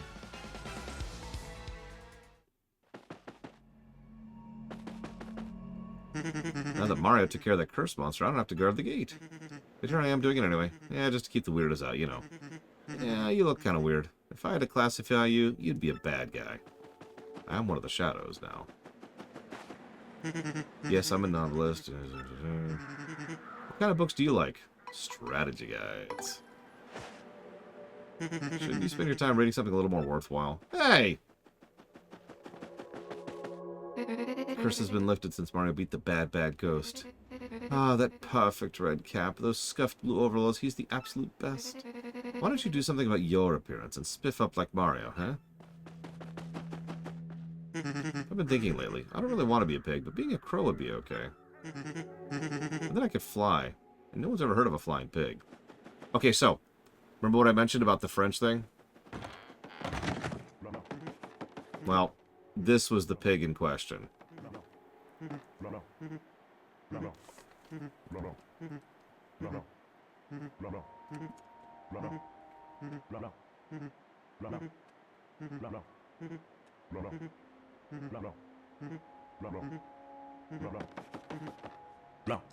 do not understand this madness. Not at all. I don't get it.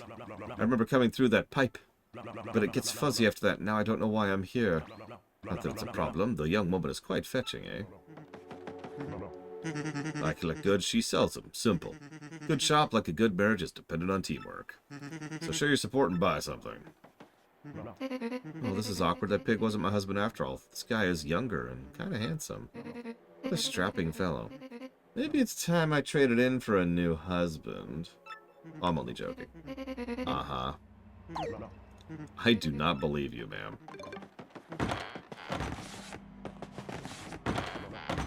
Alright, let's do a little bit of inventory rejiggering really quick.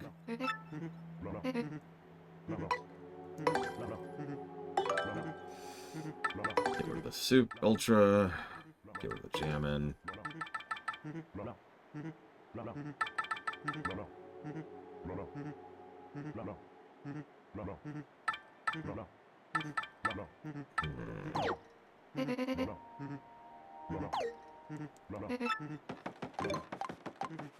I think we'll also buy another life.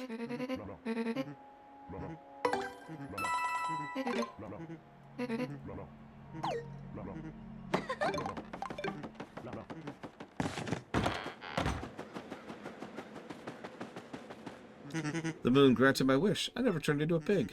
Someone living on the moon must have heard of my wish. What do you think lives there? Princess Peach. Ha ha ha. Too funny. You must be a dreamer. What an imagination. Hey, we're the Traveling Sisters 3. I think we were pigs until a moment ago. No way, we're not pigs. But if we were, we'd be such cute ones, huh? Uh-huh. Mommy, I'm hungry. Pork chops. I gave you a hot dog. Thanks to Mario, our village is back to normal at last. If you see Mario, you should thank him, too. Yeah.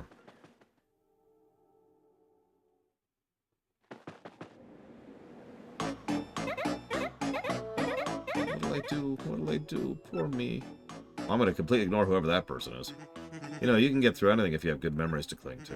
Now, if I can just figure out how many days as a pig qualify as good memories. We're free. We're no longer pigs. I say yoink. No more oink. I just want to sing. You know, people often say my shadow is faint. Yours is really something. You are a shadow. No offense or anything. Gotta move in here. Shadow like you'd fit right in, know what I mean? What? The guy with the red cap and blue overalls? That sounds familiar.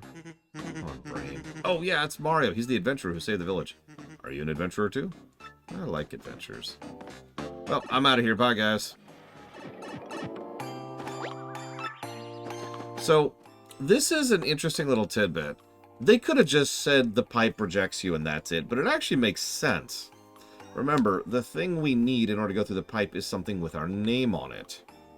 And since our name has been stolen, along with our body, it actually does logically make sense that we can't go back through the pipe right now.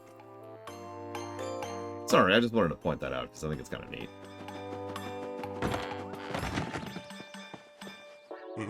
Thank you, thank you. We owe you so much, Mario. Please take this as token of our thanks. Eat up.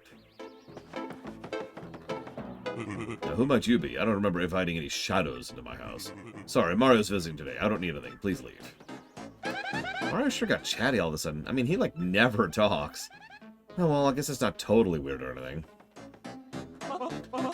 My. Mario's rather dramatic of late, isn't he? To be honest, I rather enjoyed his quiet dignity and strength of character. Mario, it seems kind of different. I mean, he's sort of like the life of the party now, so I guess that's cool. Huh? You want to know if Gonzalez has been acting different lately? I mean, I guess he's more annoying now with all the weird shouts and the yuck, yuck, yuck laugh. Hey, ha, whoa, hee, wah, look at me, it's a me, Mario. Yuck, yuck, yuck, yuck, yuck. So, negative to story. I'm sorry, this irritates me in Star Trek, this irritates me in movies. This irritates me everywhere. He's obviously not Mario. You people have been traveling with this guy for days, if not weeks. He's not Mario.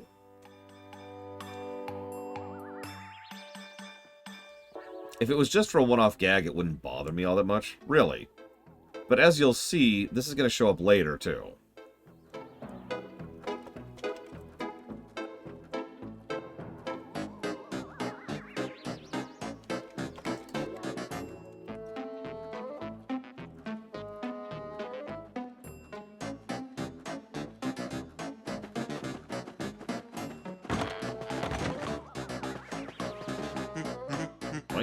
Oink.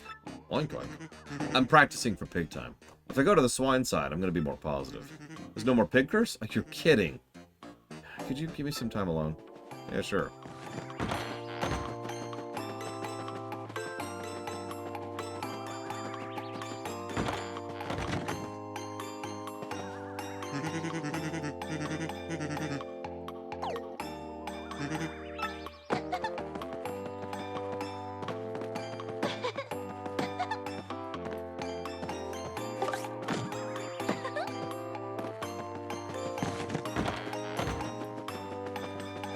I guess we'll go talk to whoever this loser is over here.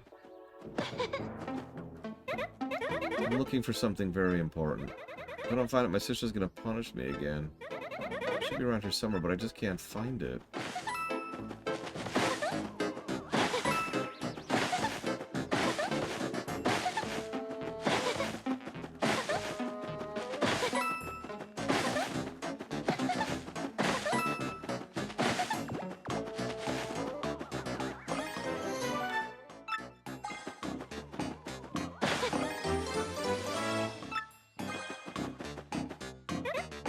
I'm looking. Yep, I found it. I found it. I found it. What? You found it?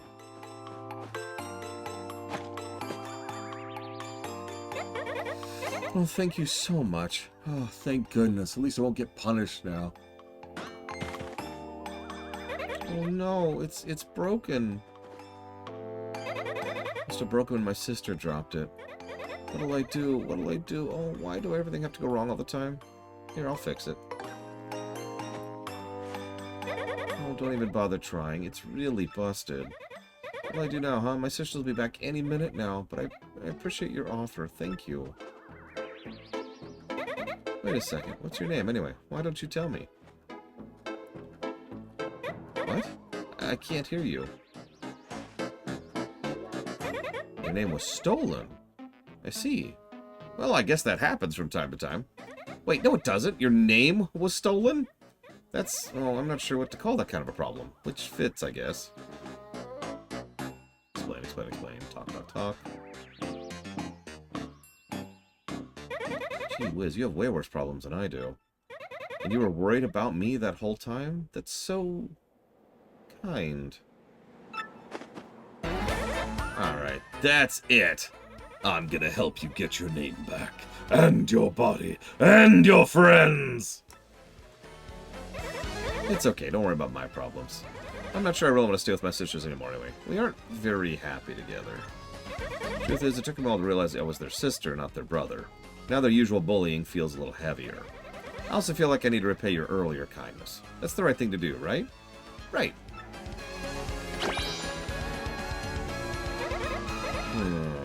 Here we go. So, Vivian's my favorite party member in this game. Although Goombella is a close second because of Tattle, but it's mostly because of Tattle. So, for herself, Vivian's my favorite. So, she's got the bow ability.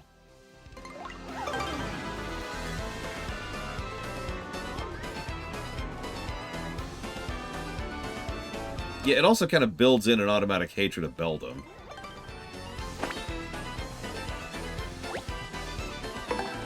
She also has a flaming attack, which can set enemies on fire, which is a dot, and she doesn't really care about height, so she can attack things on the ceiling and whatnot, or enemies behind the front row. So she's actually pretty useful gameplay-wise, regardless of, you know, just character preference. So we're probably going to be using a lot of Vivian.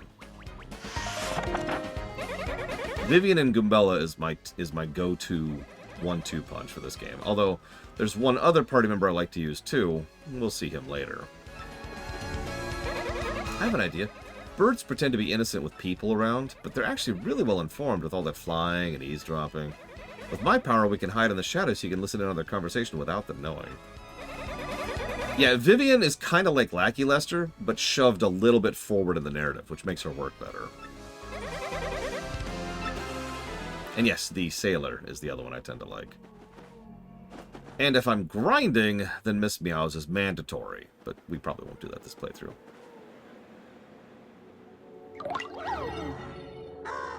So I was chatting with Ropbeak and Toadtown on Instant Messenger the other day.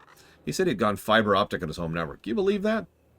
Rad. I bet he's downloading 100 meg apps with no problem on those fat pipes. He's probably surfing the Feather Club for Crow's site at the speed of light now. Yeah, it just blows me away, all this information hype you hear about. And yet it's all games and Feather Lost sites that are driving the technology. Yeah, but I think tech bust survivors can thrive if they get viable business models. I love that the Crows are all tech savvy. I love it. I've been really depressed lately thinking about the depletion of fossil fuels. Yeah, tell me about it. But you gotta come up with a renewable energy source before that happens. Like wind or hydroelectric. I think solar energy probably has the greatest potential. Yeah, I agree, Kitten Fan. It is sad how well this is aged.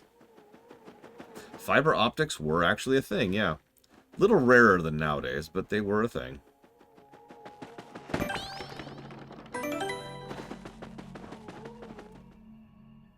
I mean, this is the era when broadband was still around. But fiber cable has been around for, God, I'm actually not sure how long. Alas, this Twilight world. This was voiced by my friend Eric. It's the only line he did for the whole game. This Twilight world is too full of pain and contradiction, too full of broken dreams. Perhaps I was only given wings so I could flee the terror of mundanity.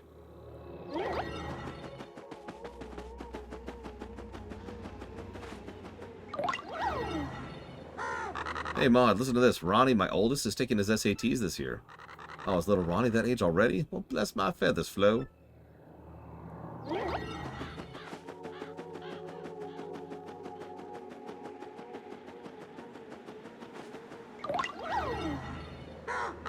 So that Mario guy meeting with the mayor, he's actually the bad guy, right? Nobody even knows. Humans are so dumb. Makes me want to peck their noses. The only soul that knows the bad guy's name is locked into a creepy steeple, I hear. It's obvious that saying his real name is his one weakness. So, I wonder how this is going to end up then. Did you hear that? If we search under Creepy Steeple, we can find out that guy's real name. Let's go to Creepy Steeple. With a party member this time. It's okay. It's okay. There won't be another instance of backtracking, right? Funniest Mario game.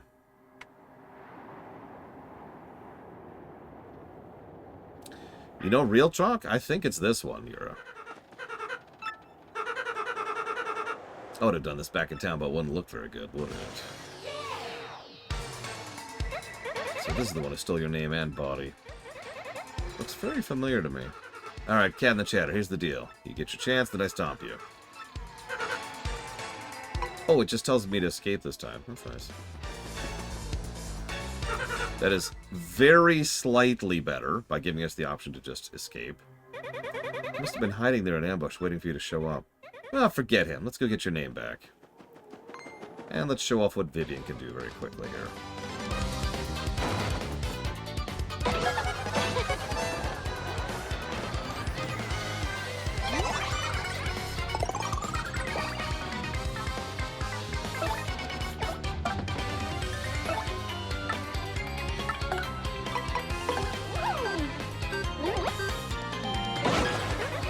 So, decent damage, but also the dot.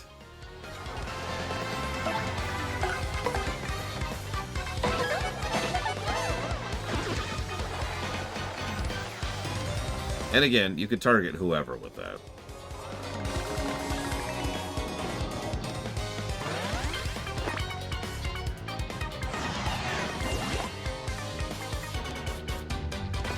I never liked Dippin' Dots. Mostly because I could never get enough of them to actually feel like I enjoyed myself. Yeah, Mario and Luigi gets pretty good about its humor, too.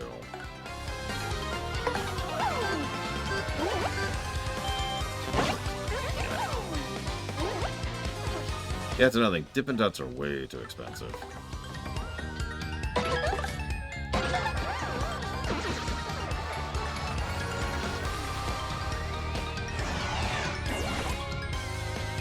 There's also Mario and Luigi 3.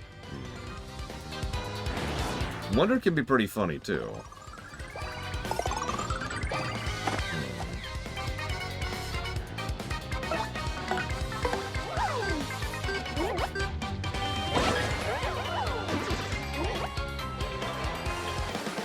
Yes, Yura.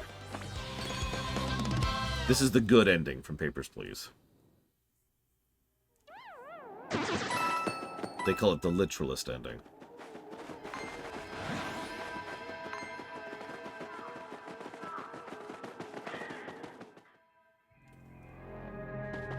Probably Shrek anywhere. I didn't find out about dipping dots till I was in high school, so I got nothing on that.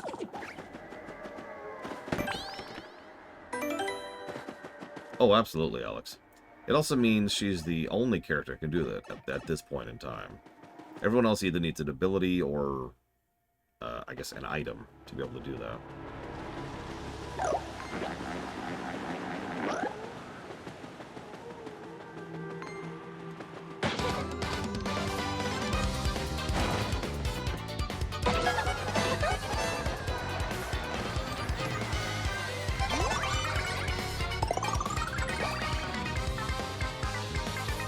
However, none of this is still really worthwhile, so we're just gonna get our backtracking out of the way.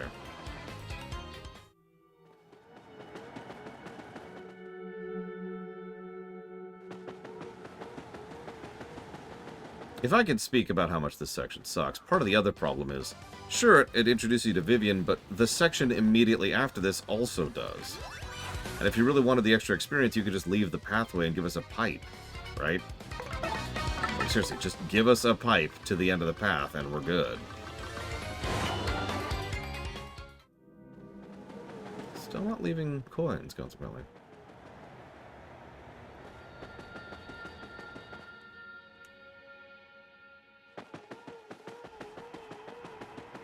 I might be misremembering, but I swear there's some upcoming battles, like mandatory, well, pseudo-mandatory battles. Whoop, whoop, whoop, whoop, whoop. Pay attention more. Anyways, I'm probably overblowing this a little bit, but this just sucks. This whole sequence sucks. And that sucks. Because narratively, purely narratively, this is probably my favorite chapter. But the gameplay absolutely drags it down.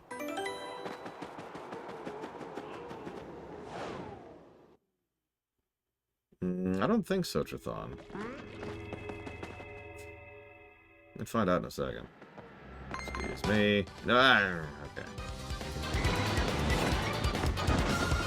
Hang on. Just hang on.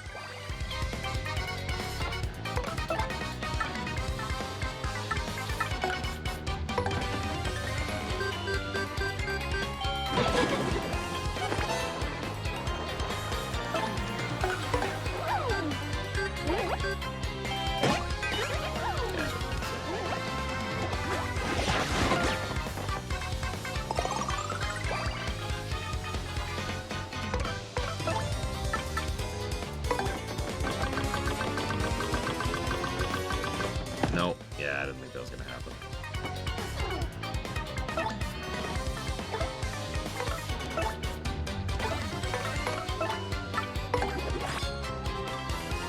See, now I'm challenging myself to think about what I would do to improve this sequence.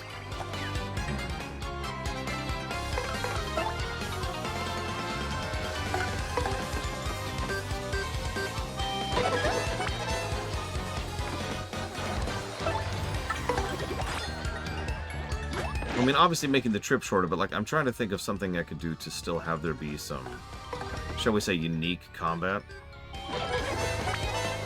Like maybe there's a thing where you get into town and the townsfolk are like, oh my god, stop, thief. And you can either run from the townsfolk or you can actually defeat them. And the townsfolk have essentially no HP, right? Like very, very low HP. No, hang on, I'm disagreeing with myself. The townsfolk all have something about them that makes them irritating to fight until you get Vivian. Like something that she is specifically designed to counter, right?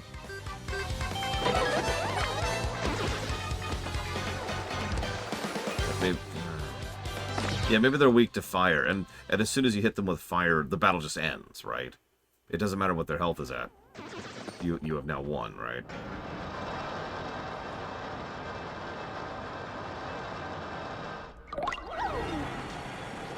Yeah, can't move around as veiled. I didn't think so. By the way, that took me forever to figure out.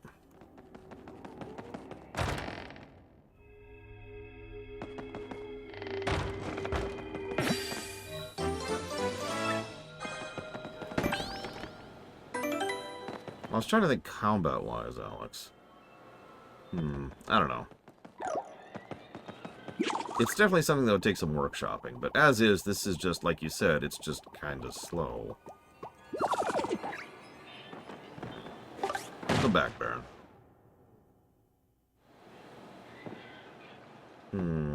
I mean, general quality, Yura. It's the Metroid Prime thing all over again, isn't it? It looks exactly the same. No, it looks a lot better.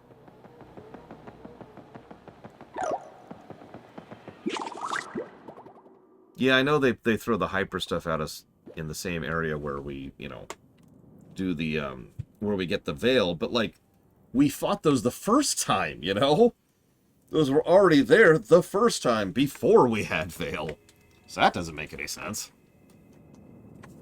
Like, at least it made sense when we get Bo, excuse me, back in Paper Mario 1, and then almost immediately after, here's the hyper enemies.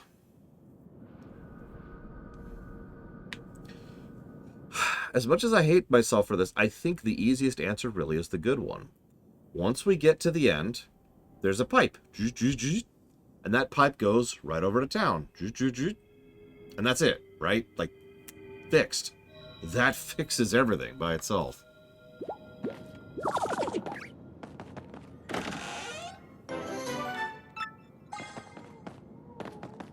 It's such a simple fix, too. So anyways, here's our second and probably final power badge,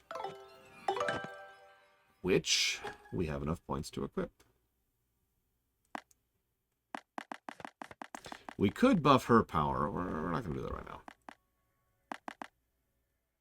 Although, now that we have 4...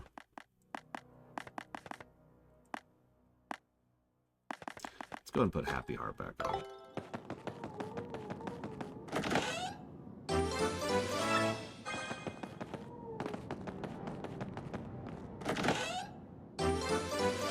We got the letter P.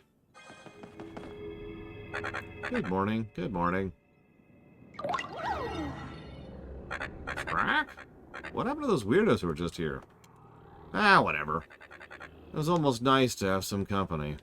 I mean, no matter how important it is that no one knows his real name, locking me up here is just because I know it. Making me guard the name Stupid Missing Leather? That's no way to treat a parrot. I really want a cracker. Dupless, you're a big meanie. When's feeding time, huh? Scrack? Pretty bird, pretty bird. Uh-huh. Now we know everything. Dupless, that's his name. Now we get your name and body back from that meanie. We'll teach him a lesson or two while we're at it.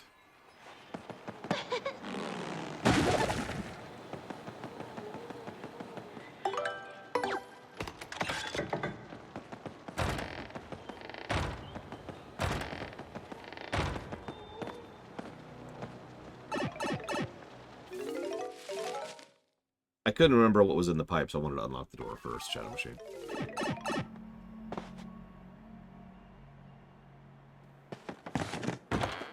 What?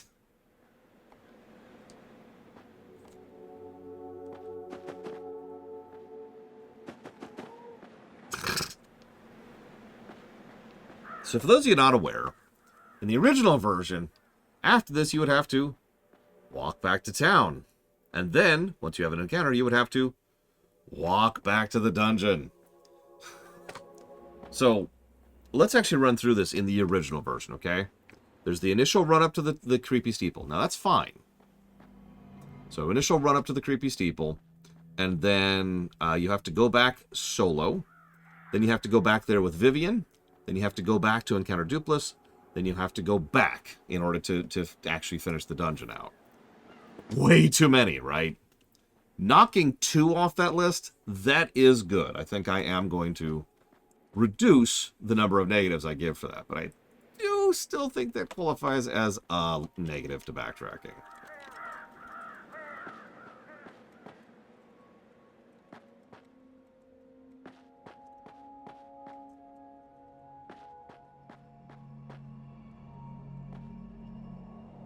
Because those last two trips, like Kitten Fan was leading to, I see now why you were mentioning that. Those last two trips are terrible. There is no reason for those last two trips to even exist. Every other trip at least has an excuse.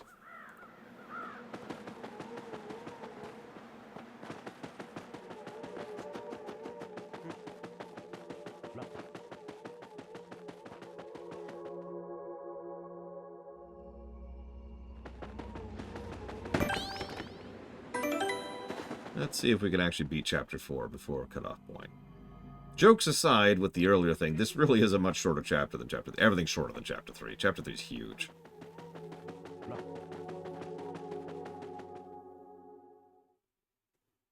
Oh yeah, I need to write down Vivian as a character positive. Already, by the way. Uh-oh. Might be dinner time soon. I need to hurry. What's up, Slick? Been waiting for you. Yeah, no kidding, Kitten Fan. Time to cancel your magazine subscriptions, because you're getting erased. But first, please amuse me with one more guess. It really gives me joy to watch you squirm in futility as you try to guess my name. So hit me one more time. So we'll go ahead and type this all out. I like how the P is nice and obvious there.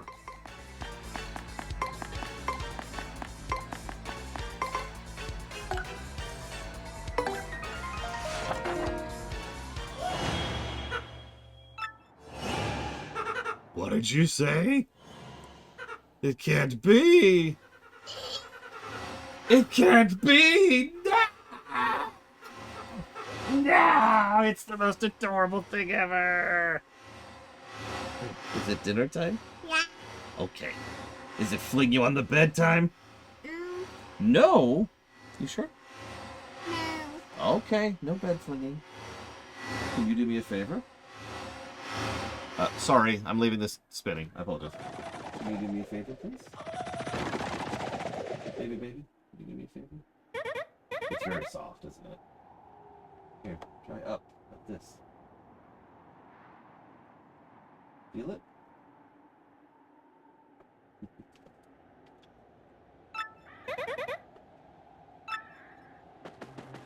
Sorry for the dizzy dial. Sorry. So now we have our 5th and final trip. Don't worry, there's no dizzy dial here. Don't worry, I won't fling you on the bed, or will I? No, come back! I must fling you. Mwahaha. Mwahaha. Can you tell them I'll be just a few? Okay. Oh no!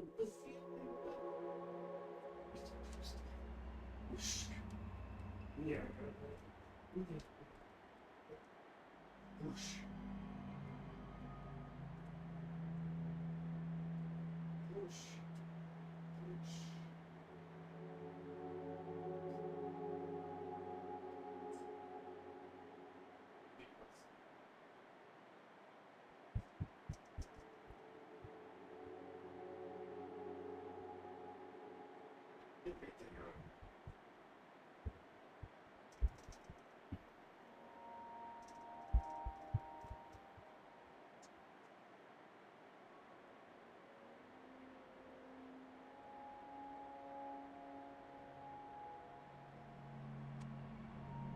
Oh, okay.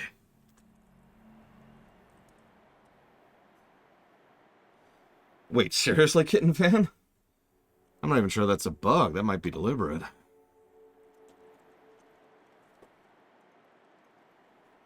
Dishonored. So Dishonored 2 is actually already funded, Dream Whisperer. And we've already run Dishonored 1. Like recently, like a few months ago. I'll put it towards Patchwalker. But I'm not sure what you want me to do with the other two. Can't believe they added the pipe. I'm happy. I'm happy they added the pipe. Yeah, sorry, that's actually... I did write down Patch Trail, right? I did write down Patch Trail. Okay.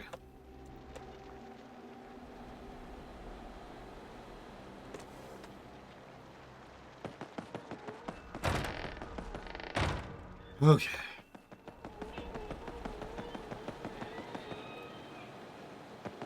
I can't keep it out of the pipe. It's just, I really thought they didn't. I really thought it was like, yep, nope.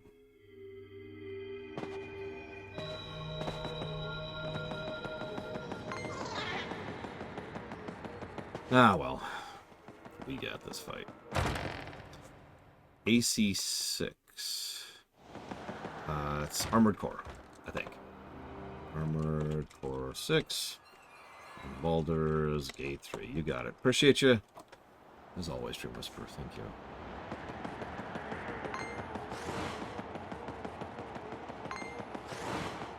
This is borderline, I would say, Baron. This is what we would call the high end of a remaster. Possibly the low end of a remake. It's funny you say that. Baldur's Gate 3 was put back on the list about a week after I finished my run of it. That's not a joke. The requirement was that the game had to be changed substantially enough to qualify for a second playthrough, especially if it's such a long thing. And, as is usual, any audit run costs double in terms of time because we've already run it. So it's a very long game that I'm charging you twice the amount I normally would for. But it has changed. I myself have played it in co-op mode as recently as last week. So, okay. But that's not going to get funded for a couple of years, and I'm okay with that. Hey, you again, huh, Slick? You're pretty stubborn to follow me all the way here. Fine, fine, I see, I get it. Let's just put it into this, shall we? Alright, kids, put on your fighting gloves. Woohoo, it's a me. Sure thing, Mario. We're right there with you. This creep couldn't take us on his own, so he teamed up with the 3-2 shadows. Sure won't be letting him do anything to our little Mario. You're gonna taste the pain, Gonzalez style, Shadow Guy. Very good, my loyal ones. How dare this nameless nobody challenge the great Mario? Mario? The guy who stole your name and body is Mario, but that means you're Mario? I can't believe it. All this time I was helping Mario. I feel like an idiot. No! Oh, okay. What's going on there, huh? Fight with your girlfriend? Well, don't expect any sympathy from us, ghoulies. Do you think Mario should be with Pauline? Or Vivian?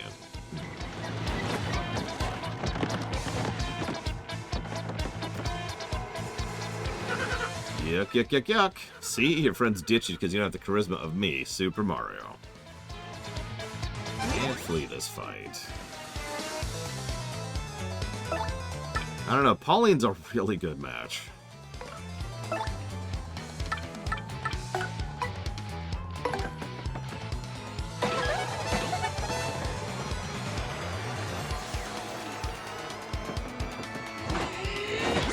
Whoops.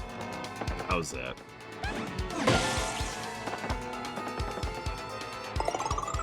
Vivian, could you, I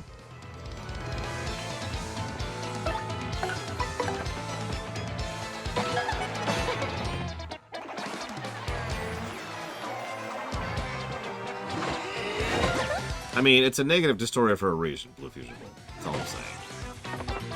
Although she's doing nothing, so maybe I should just let her do nothing.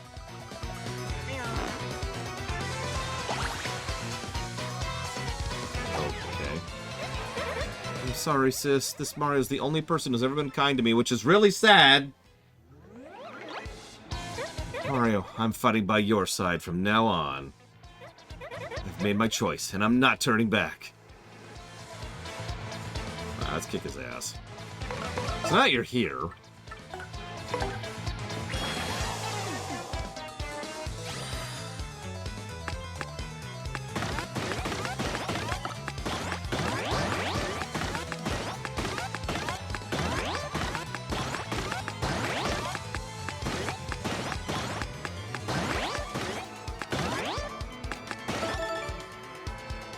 I'll take that.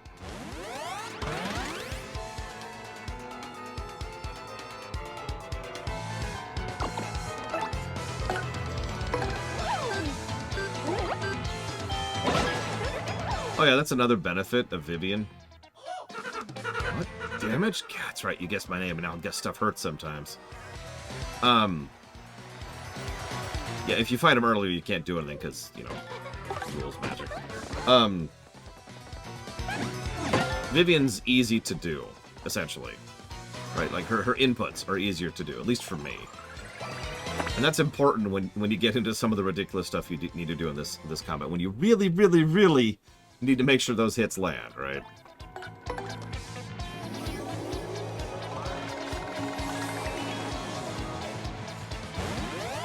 Oh my god. I screwed it up! I screwed it up! That was gonna be a 20 damage attack, and I couldn't hit it.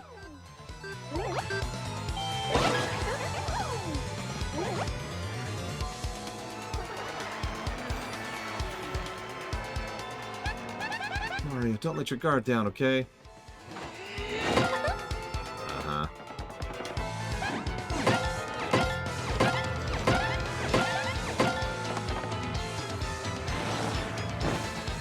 Yeah, it's only a 2-turn dot, but she reapplies it constantly.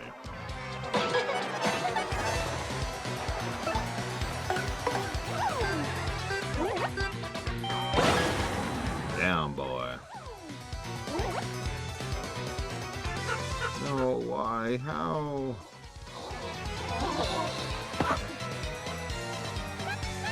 Mario, no! Mario's dead! No! Mario got killed by some random shadow.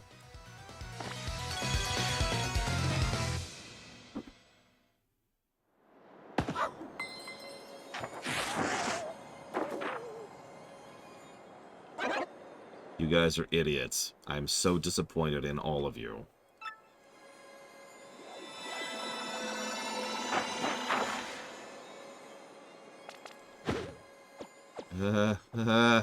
Rats! You killjoys. Yeah, Goombella, I've been using you the whole game, and you've been with me since the beginning. You moron. You ran away. I mean, wait, what the heck is going on here? That wasn't the real Mario? You're dumb. Negative to story. Did we get shell-winked? Yes. How could we ever mistake our dear Mario for another? You have our decent apologies. Lady. So who's this girl, huh? Isn't she one of the 3 shadows you guys mentioned? How would Gonzalez pair up with one of those creeps? Oh, defend? Oh, yeah. Oh, Mario, thank you for sticking up for me. Well, thanks to her, I guess you came through this okay. No sweat, right? Yes, all is forgiven. Listen. Sorry about earlier. I'd be happy to travel with you if you'll have me. Vivian has really joined your party now. If you know what I mean. No, this is for you. Yeah, she helped me all when you all didn't do jack. Goombella. So the one we get after this is an interesting star power. I'll show it off tomorrow, of course. And we got through Chapter 4 in one shift. Mario defeated the rogue who had stolen his name and appearance. Now Mario has 4 crystal stars. That leaves a mere 3 stones to find. That means his quest to collect the crystal stars is more than half over. Now Mario heads off to his next adventure with his new friend Vivian. But what about Beldam and Marilyn? And what became of the doppelganger Duplos? Shadow Mario needs to make a return. Vivian is so very late. I can't wait to be beaten the crap out of later.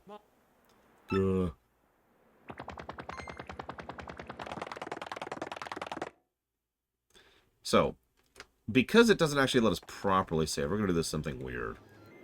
We're going to pause like this here, because it did save, so if it crashes, it's not a big deal. Tomorrow, we'll go ahead and see the transitionary period, and we'll go ahead and hit Chapter 5. I'm looking forward to that one. I'll see y'all.